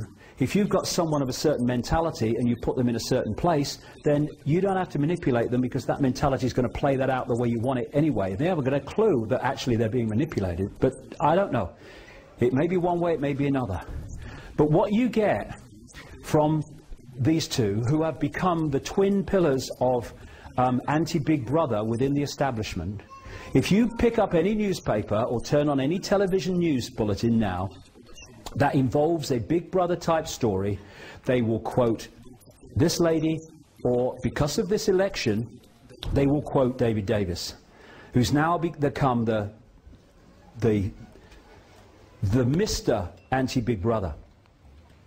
However, it's anti-Big Brother in an incredibly limited way, which limits the scale of the debate, if you can hijack the debate, so that these things I'm talking about today do not enter the debate. And I'll tell you this, although it's not appeared in the mainstream media, it has to be 10 foot high with glowing bloody neon lights before, you know, the Quentin Letzers of this world go, oh, what's that?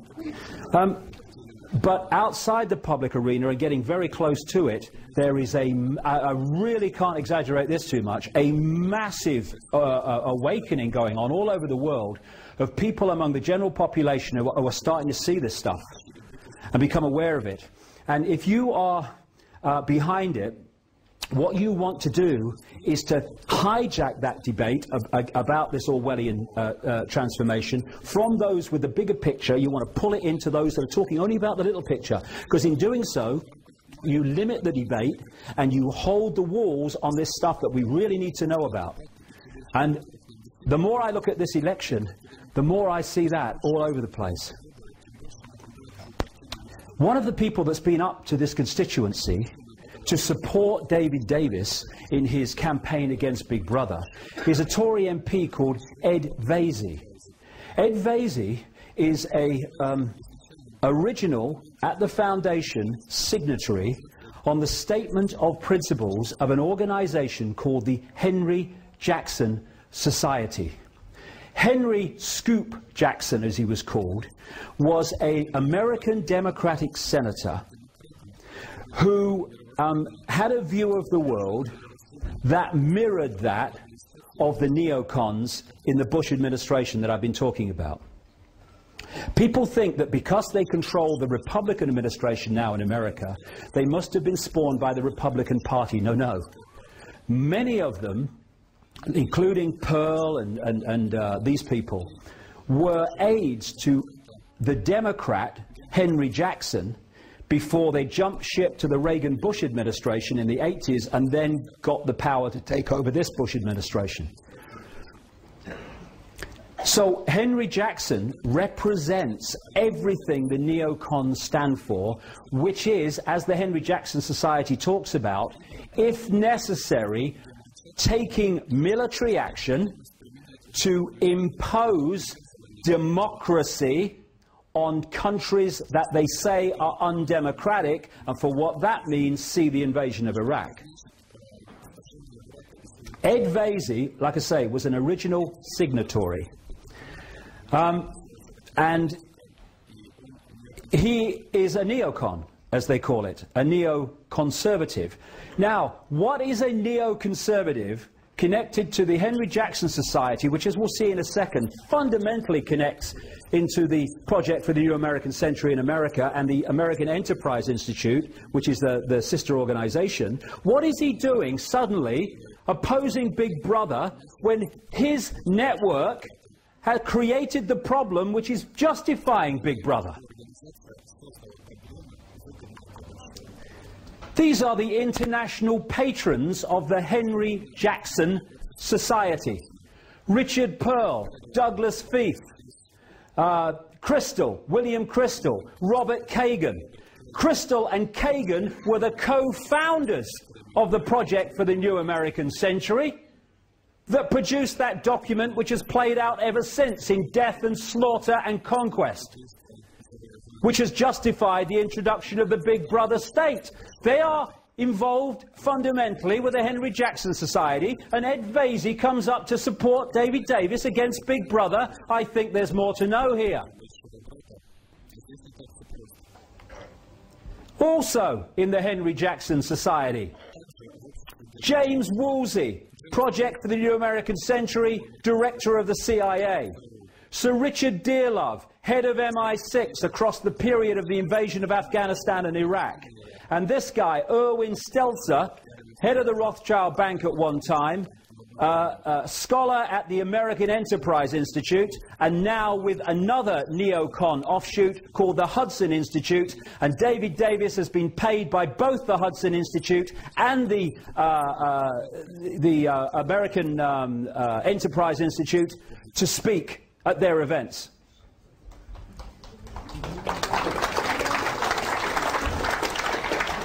Coming up to this constituency before the polling on Thursday is this man, Michael, I am a neoconservative, from his own lips, Gove, another shadow minister in the Cameron administration, Conservative administration.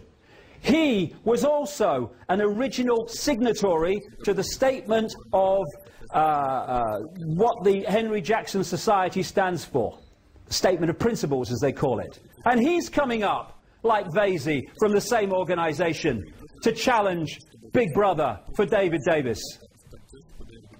This man's talking on behalf of David Davis, Colonel Tim I Support Davis Collins, who became famous for his military operations in Iraq.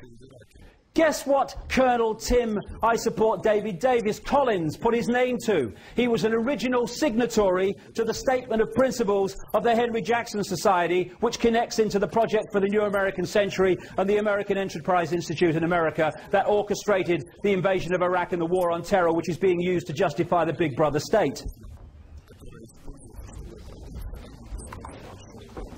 Patrick Mercer, Tory MP, been in this constituency supporting David Davis against Big Brother. He is a consultant for Blue Hackle, which is one of these private army security organizations which connects with others to create connections of private armies that are being paid by government to operate in places like Iraq.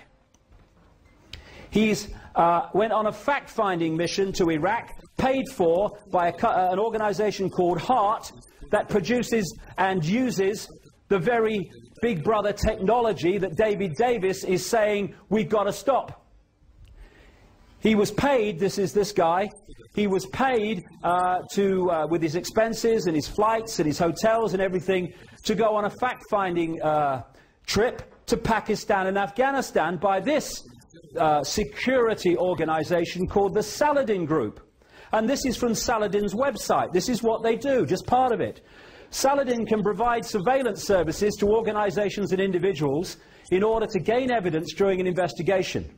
Saladin's staff may have many years of experience in covertly following surveillance subjects to obtain information on their movements, activities and contacts. This includes both mobile surveillance in vehicles and static surveillance in a fixed position. Patrick Mercer, connected to these organizations, was in this constituency a few days ago to support a challenge to Big Brother. And the Freedom site set up by David Davis wasn't set up by David Davis at all. It was just his address suddenly appeared on it. It was originally set up by this organization, Fleischmann Hillard, who are operating worldwide, and among their specialities increasingly is manipulating countries to accept identity cards. This guy from this organization, Paul Borg, he was the man who actually set up the David Davis for Freedom website. And this is a little start of an article in The Independent on Sunday. A spin doctor, Kevin Bell, he's a major executive of this Fleischmann Hillard, a spin doctor behind David Davis and his much vaunted freedom campaign against the creeping state surveillance, is an influential figure in the worldwide promotion of identity cards, The Independent on Sunday can reveal. I tell you what, I'm bloody glad I decided to come here. I really am.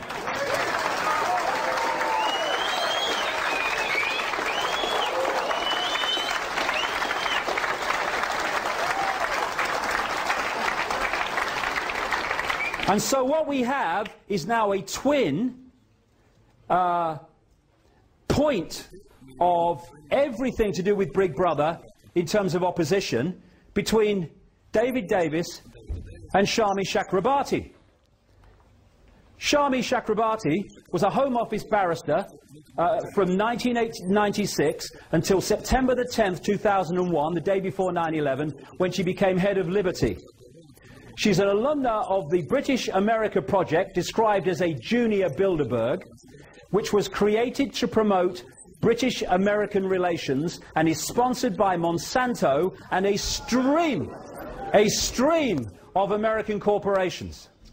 She is a governor of the Ditchley Foundation, which you'll find in this book from 15 years ago. And it is connected into the Bilderbergs and that network we saw earlier. And that was created to promote British-America relations. Now, I'm not saying she's knowingly manipulating. I don't know that. I'm not saying it's not true. I'm not saying it is true. I don't know that. But what we've got here is the manipulation of a situation in which establishment figures, because whatever she might say, she's an establishment figure, and so is David Davis. Establishment figures are hijacking, for whatever reason, the Big Brother opposition that is being introduced by other parts of the establishment. And as a result, narrowing the debate so people like me and the information that I'm talking about today don't get access to it. Let's just worry about England first. Then somebody who's here today, was canvassing a little bit yesterday for me, came across David Davis synchronistically, asked him about the Bilderberg group, and according to what she tells me, he said he didn't know anything about it. And could someone send information? Well, he obviously doesn't talk to George Osborne, the Shadow Chancellor, and as things stand at the moment, the next Chancellor of the Exchequer of this country, in control of our finance, or much as we do control our finance now. He was at the Bilderberg group meeting a few weeks ago in Washington, and that's the third he's attended. And he was asked by someone who's been supporting me in this constituency, David Cameron, when he was here a few days ago, about the Bilderberg group, and he said, there's nothing to worry about, basically. And if it was important, I'd want to be there, he said. Well, stick around, mate. Your chance will come, don't you worry. So this Big Brother by-election is not what it seems. And when we're talking about limiting the debate, my goodness me, it's been limited in the time I've been here. They don't want to talk about any of this stuff. And when you talk to the media, of course, you're a nutter and you're all pushed aside. This is what it's about, controlling the debate. So what do you do then? You control the outcome. Yeah. I tried to get into a David Davis, Bob Geldof public presentation in the whole Guildhall the other day. I wasn't going to cause trouble. I went along. I'd got a ticket. A constituent in this constituency had got me a ticket. It was a public one, as long as you had a ticket. And I turn up. I just wanted to listen to what they had to say. I'm a researcher. I want to know. If I got a chance to ask a question, great. If I didn't, well, equally great. At least I'd see what they got to say. And then suddenly, you know, the pound of lard with a shirt on came over, hyperactive, boom. Suddenly, a miracle happened and it became a private event. It's kind of funny because this is the guy who stopped me. His name's Andrew Percy. He's a prospective candidate for Goole, I think, that constituency. And this is what he said after the Geldof meeting, in which he'd stopped me attending. Sir Bob came to speak at a gathering from across Yorkshire about the people across Yorkshire about the erosion of liberty and freedom in the UK in recent years. His speech was brilliant, and I particularly like the extract below, which talks about the loss of our freedoms and privacy in recent years. Compartmentalization of the mind. And while this is going on, and this level of the, quote, debate is going on, global Big Brother is expanding its power by the hour now, as control goes further and further away. And it's going into the fine detail of our lives. We're now having people looking through rubbish to see if there's any evidence of activity, of terrorist activity. You can't even relax when you're putting your rubbish out in the bin. And then there's this thing. Traffic wardens. This is an interesting one. A few weeks ago, well, a few months ago now, I had a letter from a traffic warden somewhere in Britain. He's still a traffic warden, so I won't say who it was. And he told me a strange story and said I might find it of interest. He said he was called, he'd been a traffic warden for a long time, nice chap. And he said he was called in by the boss, who gave him, out of nowhere, 3 cards. One was a card that gave him authority to be a traffic warden, fair enough. But the second card was what they call a pace card. And on it are the words that you have to say, that a policeman says, to arrest somebody. You do not have to say anything, but anything you do not say. That one. It's called a pace card. And the third card, was his authority to enter private property. Of course he's going, hold on a second. What's going on? I'm a traffic warden. I give tickets for parking. I don't want these. And the boss said, go away and put him away until further notice. A few days later, he's with a group of traffic wardens near the police station. And an old friend of his, he hadn't seen him for a while, he was a policeman, walks out of the police station with a briefcase, walks over and makes conversation with the traffic wardens, there. And then, towards the end, he said to this guy, who's they're old friends, he called him over. And he said, I want to tell you something. About 4 or 5 times in this conversation, the policeman said, don't tell anybody else. Don't repeat this, whatever you do. This policeman said that he had been designated to do a job in that county, and there was someone like him in every other county. He said his job, and his fellow officers around the country, was to prepare for a coming war. That this war was expected to trigger enormous civil unrest in Britain, and that the military and the mainstream police force would be overwhelmingly focused on dealing with the civil unrest. Therefore, people like traffic wardens, private security firms, and CCTV operators, etc., were going to be brought forward to do the jobs that the mainstream police force were currently doing, but would be tied up with over this civil unrest. He said, that's why you are being given these cards. A few days after this letter arrived, and I talked to him, and he sent me the cards, and I saw them and sent them back so he wouldn't get found out, I picked up the newspaper to see that traffic wardens were being redesignated civil enforcement officers and being given greater powers. This is the world we're looking at, and these things that come out of nowhere, oh, where did that come from, are manipulated and manipulated behind the scenes until they come to the surface in apparently out of nowhere, not out of nowhere at all. So, the elephant in the living room is there when you connect the dots. It ain't there when you don't. So they don't want the dots connecting. And this is what it's about. You know why it's gone into the fine detail of our lives, and you can't put, you know, things in your car saying it's for sale? It's the same principle, because this is a mind game in the end. It's a mind game. If you can control people's mind and perception, you control their actions. It's a mind game. Everything's up here. The idea is to do the same on the population as a whole that they do on laboratory rats and mice in these laboratory mazes, where they put a mouse in a maze, and if it goes down certain channels within the maze, it gets an electric shock. After it's been shocked a few times, you can take the electronic equipment away, and that mouse will still not go down that channel.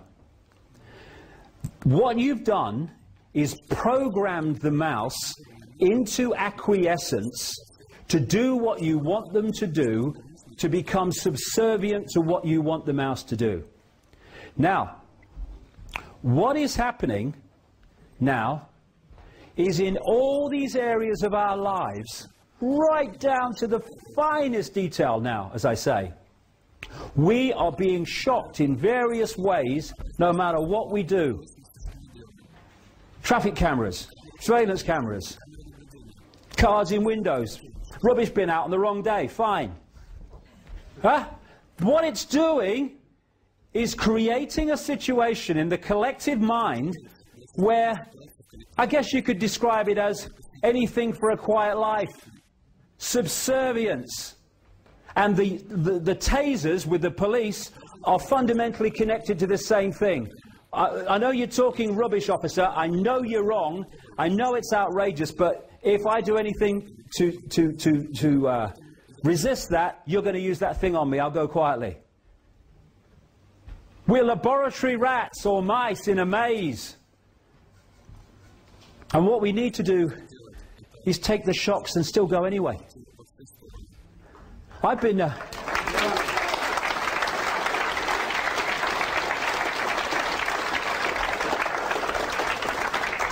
I've spent 20 years being ridiculed, being abused, being misrepresented, being made fun of, being laughed at in the street, having my kids laughed at school.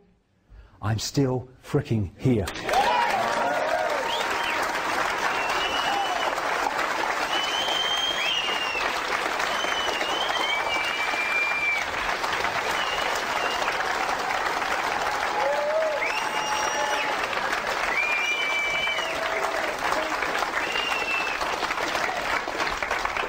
Political correctness.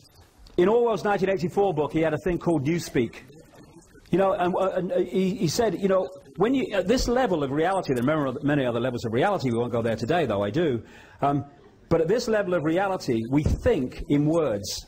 You have a thought, you think it in words.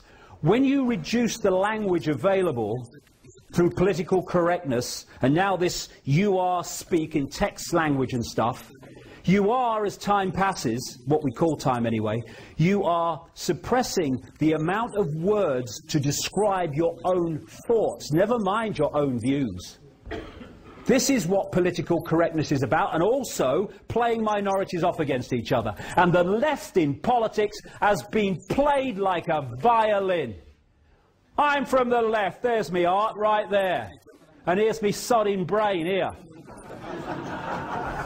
There are a lot of genuine people on the left, what they call on the left. It's all a load of crap anyway, right, left, it's all part of the same scam. Doesn't matter. You know, you go far enough right, you meet yourself on the left coming back, the same bloody thing. There's some genuine people who want to do genuine things, but they've been scammed. And one of the scams is supporting political correctness. You can't upset somebody. Well, maybe they deserve to be upset. I'm upset that I can't have my view. Okay, that's not political correct.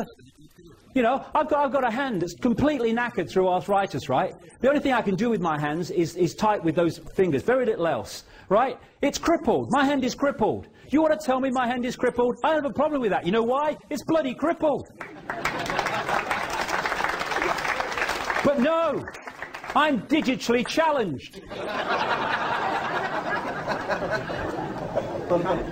You know what I said earlier? Some people would have got it, maybe some people didn't. When I talked earlier about you can't say brainstorm, you have to say thought shower, that is actually being introduced by some companies. I'm not kidding, it's not a joke, it's happening. And what it's doing is playing minority off against minority. So, for instance, and basically, you remember that image where all the countries were tied up in that web of stuff? They want to do that with minorities. So everyone polices everyone else. This is the idea. The few can't police the many. They have to get the many to police each other. That's what they do. For instance, if you're a gay person, good luck to you. I mean, I have a simple philosophy on life. Do what you like so long as you don't impose it on anyone else. That's it. That's my philosophy. Anyway.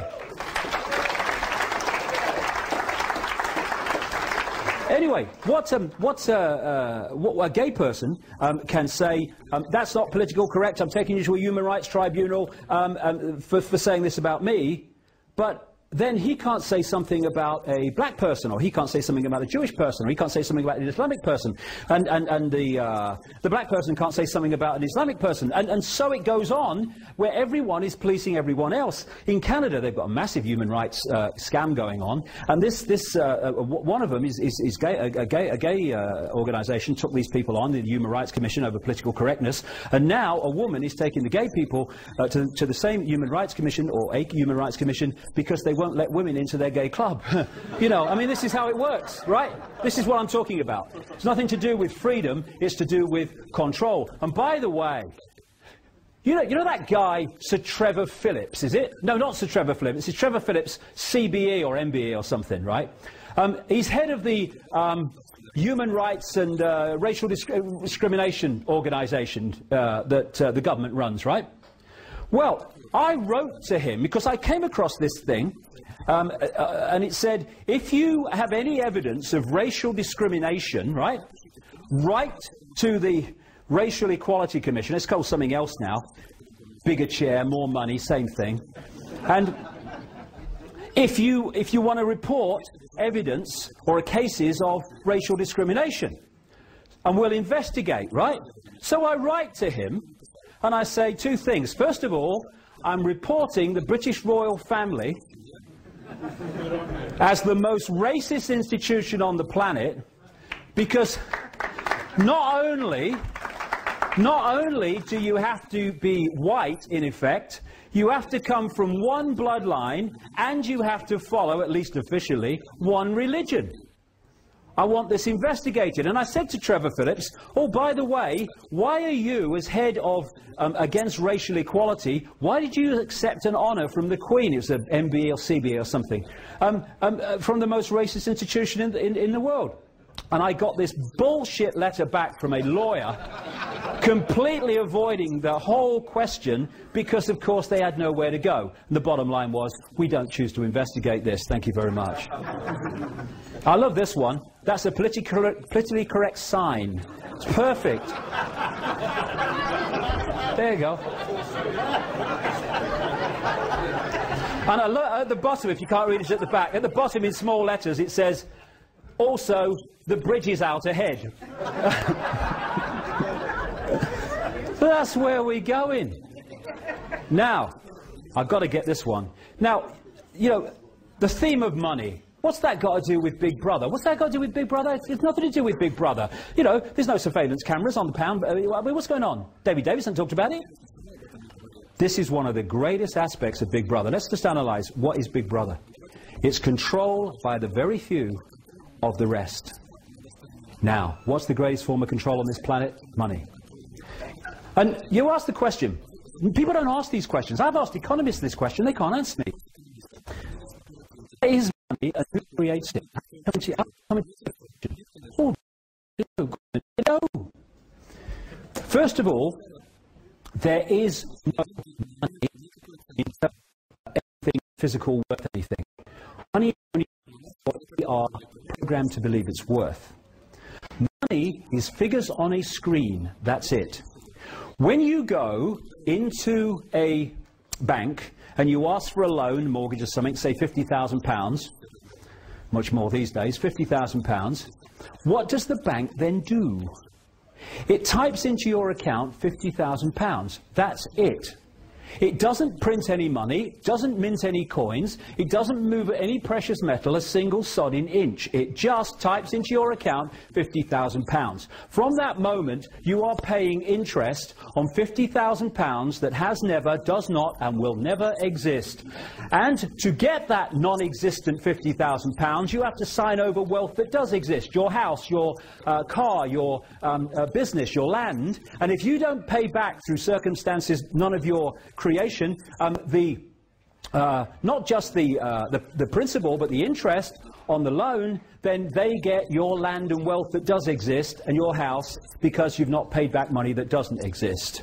That is how the money system works. Because of this, the same force that I've been talking about has controlled the banking system, the pyramid within pyramid, and they've controlled the political system, and therefore laws have been passed. The fractional reserve lending is one name for them, that allows banks to lend at least, and it is at least when you follow the trail, 10 times what it has on deposit. So every time you put £1 in a bank, it can lend 10 it doesn't have to someone else. And once it's given you the £50,000, you then might go and put that £50,000 in another bank. The other bank now has the right to lend 10 times the £50,000 you've just got from this bank. And this is how it all works. Now, what's the difference between an economic boom, prosperity, and all the rest of it, and a credit crunch, depression, economic depression? One thing and one thing alone, effectively: the amount of money in circulation at any time. Who controls that? The private banking cartel, on their decisions on how many loans to make, called credit, which theoretically puts buying, exchange rate, means of exchange into circulation. The more they loan money, the more money is circulating, the more money there is to buy things, the more things need making, everything starts to expand. People tend to get in more debt when they are in a boom because they're confident, they've got lots of orders at the company, the job's strong, so we'll have 2 holidays, we'll have a bigger house, we'll have another car or a bigger car. That, in the banking system, and this scam has been played for centuries, and what economic correspondents earning a ridiculous amount of money, whatever they pay them, it's too much. They call this the economic cycle, as if it's some natural phenomenon. What happens is, fishing rod out. The banking cartel keeps interest rates low, enticing more people in, makes loads of loans, reduces the criteria by which they will give a loan, lots of money in circulation, people in more debt. And here's the point. You know, when you go for a loan of £50,000, the bank creates, at least in theory on your computer screen, £50,000. That's it. But you're not paying back £50,000, you're paying back £50,000 plus interest. The interest on the £50,000 has not been created, it never is. Therefore, by design, there is never ever enough money in circulation to pay back all the principal and interest on the loans outstanding. Bankruptcy, losing your home, is built in on purpose. So, out goes the fishing line, and then it starts being reeled in. They create an excuse for a credit crunch or a problem, and so what do the banks do? Coordinated through this system of pyramids within pyramids, they start taking money out of circulation. They raise the criteria for giving loans out, which they are now. They raise interest rates, or whatever they need to do to take money out of circulation. Now, as they take money out of circulation, there's even less circulating to pay back all the debt that was created when they put loads of money out there, so people start in massive amounts losing their homes, their jobs, their businesses, their land, their possessions. And so we move over to the depression, the downturn, the recession, and they then start trawling from the people the wealth that does exist, because there's not enough money in circulation, nothing to do with them, they can't pay the non-existent money back. And this economic cycle has been played for centuries, and it has sucked out of the people the real wealth into the hands of the few. And that is such a fundamental part of Big Brother, because it's a fundamental part of human control. Are you listening, David Bloody Davis?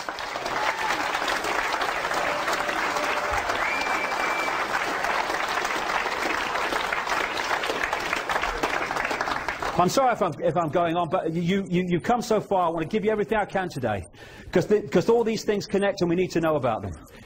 If you want a world government which controls everyone on the planet, what do you need more than anything else? You need laws that everyone on the planet has to obey. You need international law. My goodness me, all the time. International law. Good evening. International law. Here's the news. International law. International law. That is the creation of the laws that the world government is intended to introduce.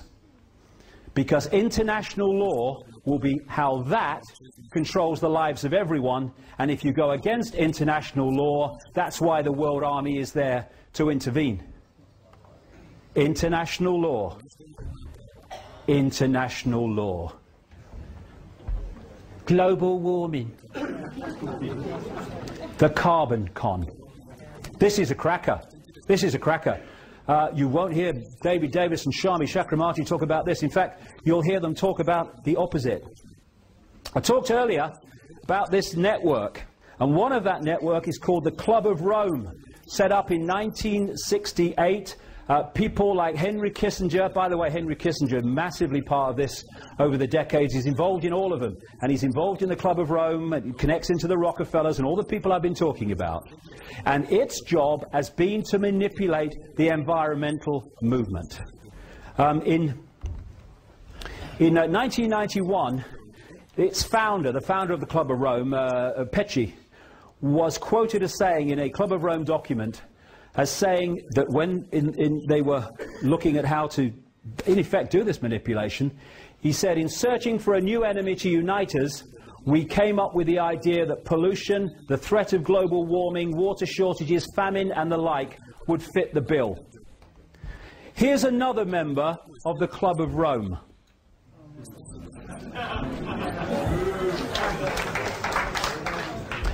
And that's why the official story of the reason for climate change, carbon emissions caused by humans, is as much a nonsense as the official story of 9/11.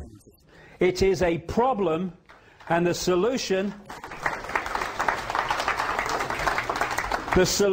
is international law, more and more taxation to save the planet, more and more imposition of the big brother state to save the planet. Now, I'm not saying that pollution's a good thing.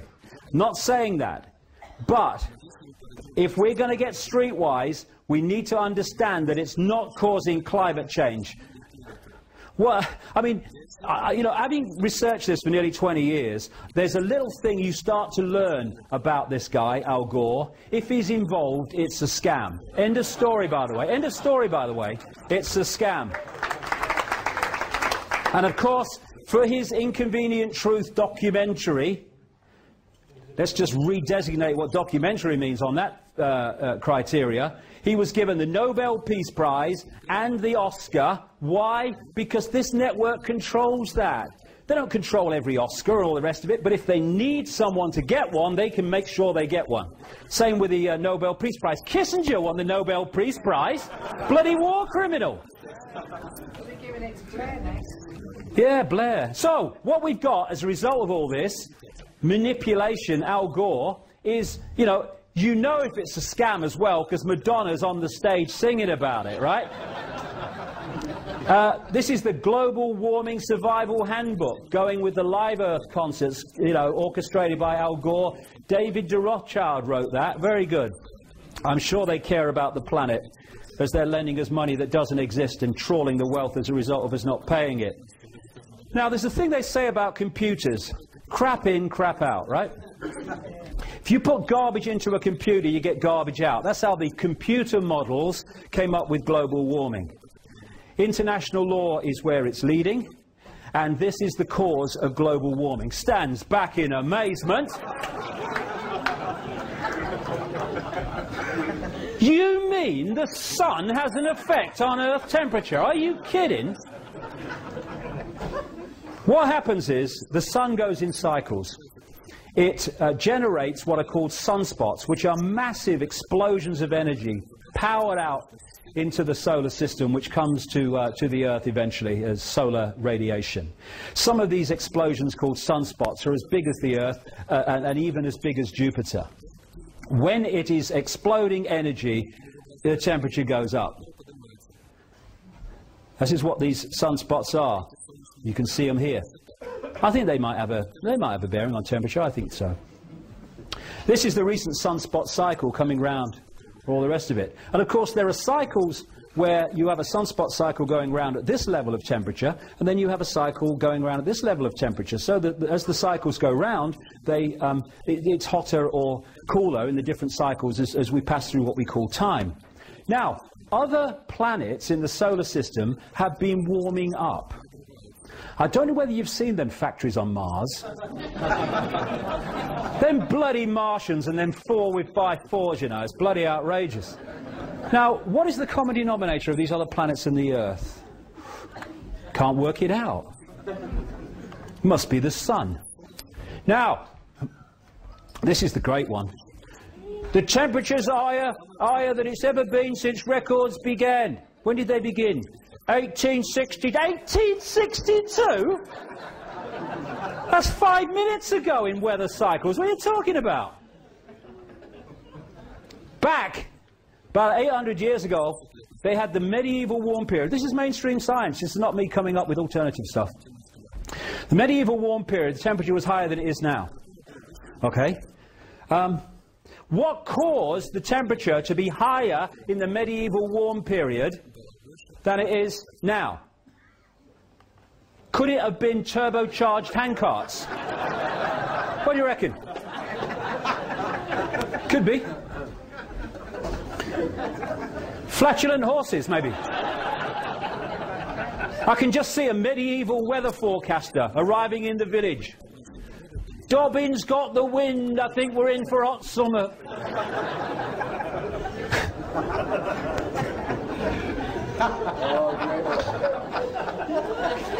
And I'm mad?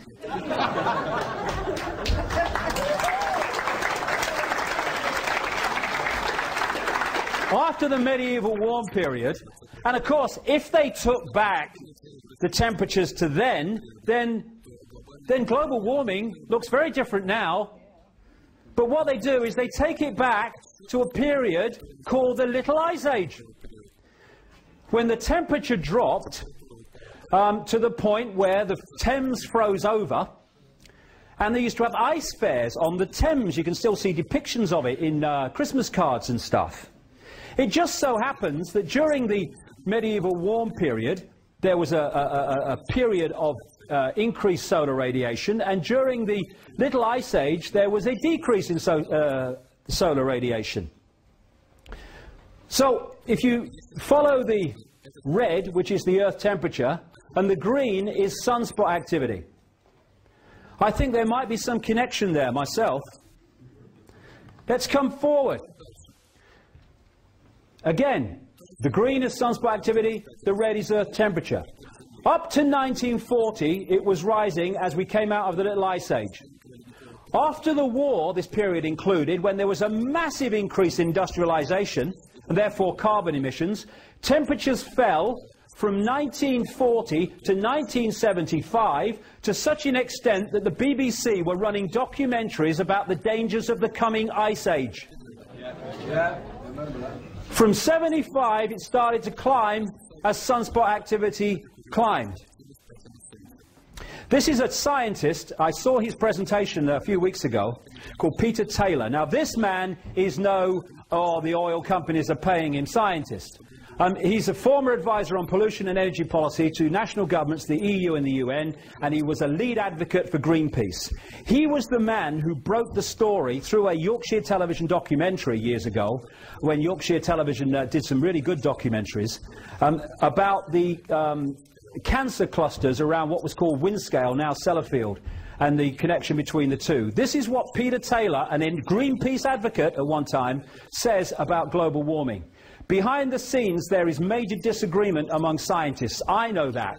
People at the cutting edge of their discipline are saying it's a nonsense. It doesn't stand up. They don't get the platform that the song sheet scientists get.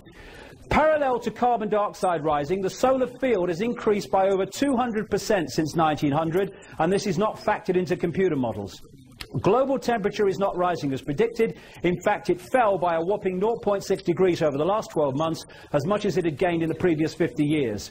Many of the apparently random fluctuations of past temperature, like when Vikings grew crops in Greenland, correlate to variations of the solar electric field. Between 1983 and 2001, cloud cover, according to International Satellite Cloud Climatology Project, fell by 4%, more than enough to heat oceans and account for global warming. A spate of recent science shows that temperature oscillations are timed by solar cycles, that the jet stream is affected by the solar wind, and that past high and low points in the solar cycle correlate with past temperature swings. And as a result of that, because we're being lied to systematically, and the Quentin Letts is saying, it must be true because they're saying it, we are being scammed for vast changes in our society of a big brother nature on another massive global lie. Temperature's been falling recently, so much so that this was a headline in the Daily Mail. Recently, global warming could stop naturally for 10 years, say scientists. And you know what they said? Oh, we've still got to justify global warming. It said in the same piece, they said, oh, but imagine how hot it's going to be when it starts again. All right, okay. International law, that's what it's about. I'm coming to an end now, but let's look at why this is possible, because this is where we come in. It's what I call the prison with the barbars. It's a prison because we act like bloody sheep. We take in what people tell us and we believe it without question. And therefore, we are programmed to react as we choose to react, as they want us to react. We're not choosing to react, we're reacting. This guy, some great quotes from this guy, H.L. Mencken. The men the American people admire most extravagantly are the greatest liars. The men they detest most violently are those who try to tell them the truth. Because people don't want to hear the truth. People don't want to hear the truth because the truth means we are responsible and therefore we have the power to change what we don't like. People don't want to feel they're responsible. They want someone else to blame so they can sit on their arse and watch EastEnders.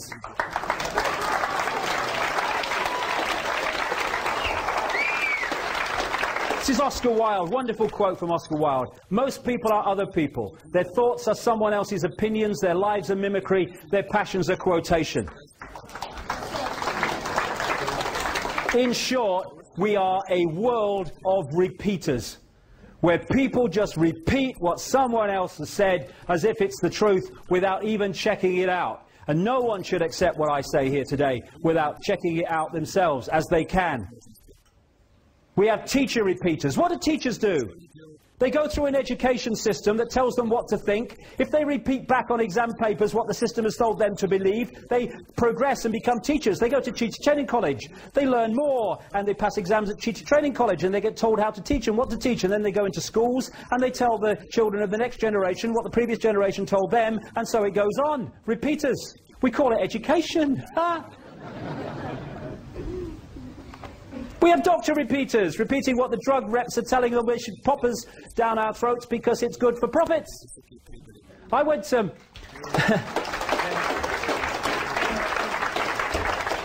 I spoke years ago at the St Mary's, I think it's called, St Mary's Medical School in London, to medical students. If I went across there and talked to a wall, I'd probably get more response. These are kids, these are teenagers, already programmed that if it wasn't taught in the medical school, it can't be true. We have scientist repeaters that come up with this stuff about global warming. And what you find from the non-repeating scientists who are challenging global warming, when they start to publicly challenge it, miraculously, their funding for their projects disappears. So if you're a song sheet scientist, you get well funded. Just like journalists who have been described as intellectual prostitutes, I would question the intellectual bit myself, so are most scientists, prostituting their outcome in line with the income in terms of the brown paper package and stuff. Repeater journalists. Anyone that's outside the bubble they're repeating is a nutter, to be dismissed. Repeater politicians. I love this line. Been bent over so long they think it's standing up. If we had politicians who stood by their their conscience, who answered to their conscience only and not to career massaging, yes sir, no sir, I'll vote this way even though I don't agree with it because it's good for my career politicians, then we'd have a decent parliament that represented the people. As it is, all you have to do in a political party is control the tiny few at the top, the Camerons, the Blairs, and the little few people around them. They dictate the policy. And then the other mass in the pyramid in the political party, the Tory politicians, the Republicans, the Democrats, the Labour politicians, they just trot through, yes, okay, I'll vote for it. All they have to do is decide the policy, and the policy's in overwhelmingly. This is how it works. And while this is going on, Big Brother unfolds so fast. As Mencken said, the most dangerous man to any government is the man who is able to think things out for himself. Almost inevitably, he comes to the conclusion that the government he lives under is dishonest, insane, and intolerable. And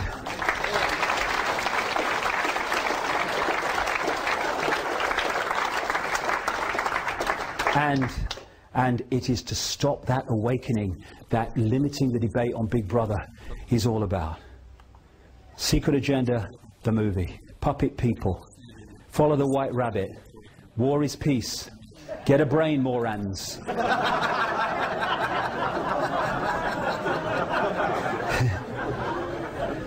And then you can persuade people that war is peace, freedom is slavery, and ignorance is strength. And you can justify this as fighting for peace. You can say that this is bringing freedom to a people from a tyranny. No problem. Collateral damage, it says so here. But you don't want to see that. Shut up! Watch this! Watch this! Hey, quick, honey! She's going for the car! Liberated. Liberated. Liberated. Liberated. Hey, I think it's terrible that Janet Jackson, she showed her breast at the Super Bowl. I'm morally outraged. I wonder what should really morally outrage us. But we compartmentalize our minds, as so many people do, where they can't see the contradiction between worrying about someone's breast on television and some kid getting blown apart. The two sides never talk to each other, so they can't see the contradiction. Open minds. They talk to each other so they can see the contradictions. As Gandhi said, what difference does it make to the dead, the orphans and the homeless, whether the mad destruction is wrought under the name of totalitarianism or the holy name of liberty and democracy? Still the same. This, depleted uranium babies in Iraq, depleted uranium all over Iraq from the weapons dropped on Iraq, and that's what it's doing to children. But you don't want to see that. Hey, honey, quick! It's the Jerry Springer show, and he's going to hit his girlfriend. Shut up! Watch this.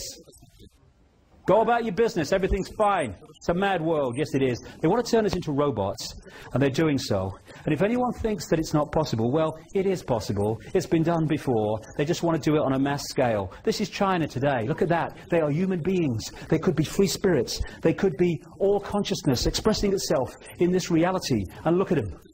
Robots. And that's what they want us to be. Robots. With this acquiescence, this manipulation of the laboratory maze I was talking about, by constantly giving us reasons to be punished and to fear.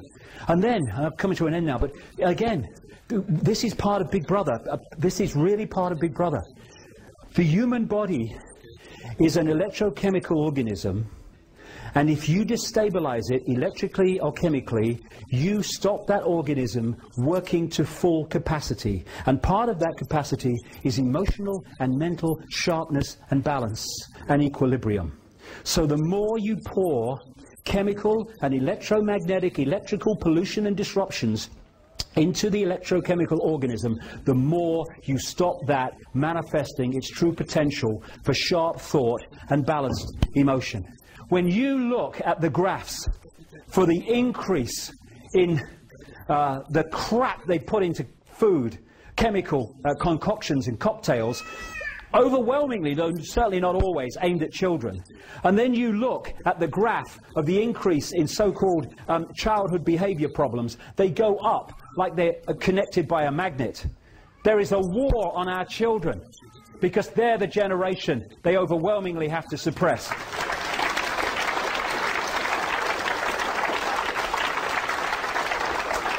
Aspartame is a sugar substitute. Have a look for this if you haven't come across it. It's in virtually everything now.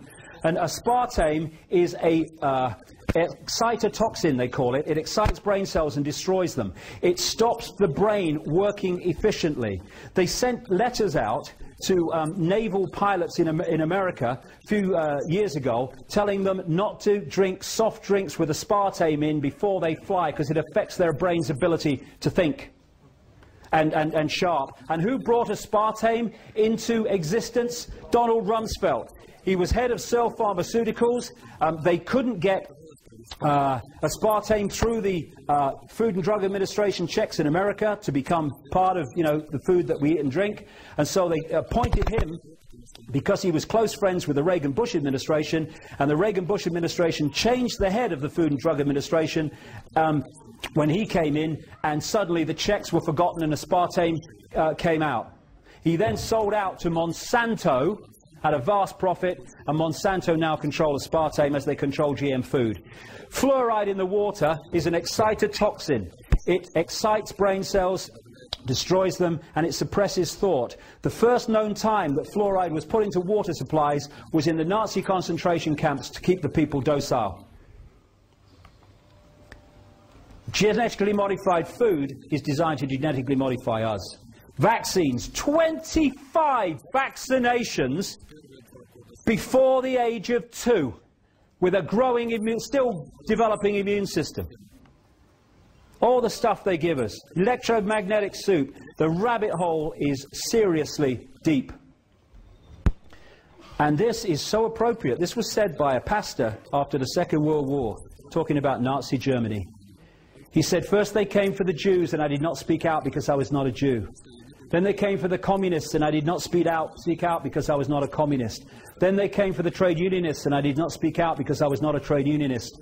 Then they came for me, and by then there was no one left to speak out for me.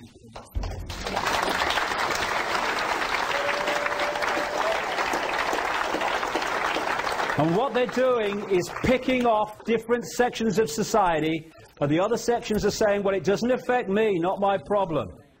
And eventually, enough sections are picked off for those that were looking the other way to be picked off also. That's how it is. Divide and rule. Not my problem. Well, it is our problem. Injustice anywhere is a threat to justice everywhere. Martin Luther King. Absolutely it is. And what we need to do is stop making excuses. Oh, I don't know, the world's coming to. Well, do something about it then, mate. All right? You know, the power is with us. Take it on a basic level. What we need is a mass non-cooperation, non-violent process of non-cooperation with that which wishes to enslave us. When someone gets fined for putting a wheelie bin out, if thousands and thousands of people put the wheelie bin out the wrong day every week until the laws change, finish.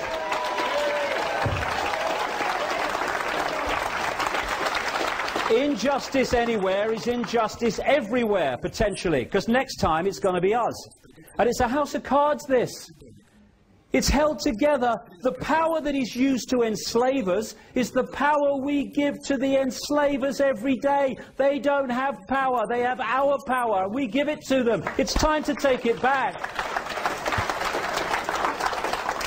And by that, it means unity. So we might have a different religion or no religion.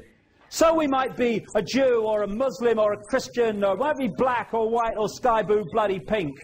This is not a big brother global agenda to enslave Jewish people, or to enslave Islamic people, or to enslave white people, middle class. It's a global agenda to enslave all of us. And if we don't unite and we go on being divided and ruled, then they will enslave all of us. If we unite, get rid of the nonsense fault lines of manufactured division, and then through unity of response and non-cooperation with our own enslavement, they will not be able to do this.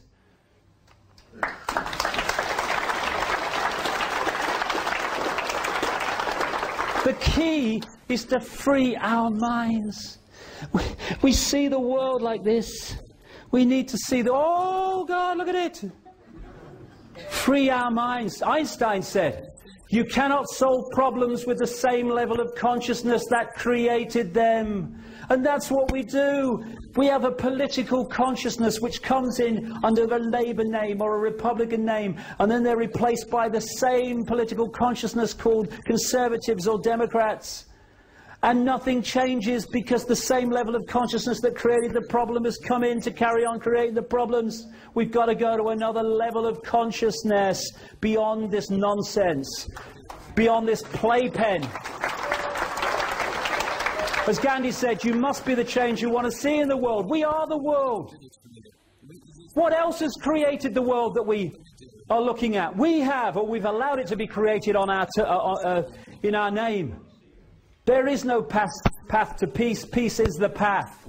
We've got to stop fighting each other before we divided and ruled into total enslavement. And Martin Luther King said this, cowardice asked the question, is it safe? Expediency asked the question, is it politic? Vanity asked the question, is it popular? But conscience asked the question, is it right?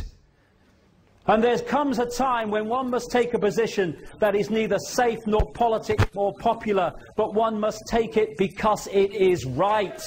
And we are there now.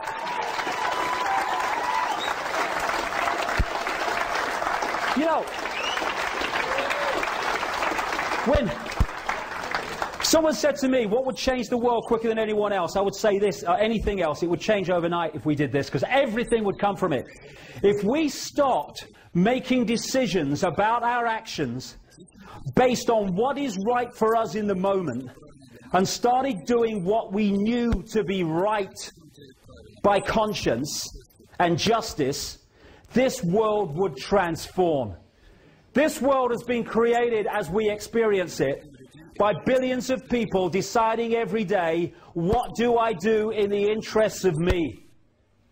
Once we start saying, what do I do in the interests of justice, fairness and my own conscience, actions change, the world changes. And we are in control of that. And we are at a fork in the road now. Because Big Brother's on a motorbike now. This is not the totalitarian tiptoe anymore, this is the totalitarian sprint. And we have one last chance to open our eyes, open our minds, and start getting involved in doing something about this. Because, you know, there's going to come a time, and it ain't too long from now, when we're going to have to look our children in the face, in the eyes, and we're going to have to answer the question without blinking and without averting them. What were you doing, Daddy, Mummy, Granddad, Grandma, when the fascist state came in that now controls every facet of our lives, including our thoughts? What were you doing when it came in? Now, for what, all my ills and all the rest of it, I won't have to blink. How many other people will be trying to look the other way? We have a chance now, still, not to be in that position. Because I'm 56, what have I got left? 10 years, 20 years, a bit longer maybe? The young people today, the kids today, the grandkids today, they're going to have to live their entire life in what these madmen want to introduce and are in the process of doing so fast. We owe it to them, if not to ourselves, not to leave them the design that these people have been working towards for so long. We need to get involved. And if we do, in a united way, the power they're using to enslave us will be gone. Thank you.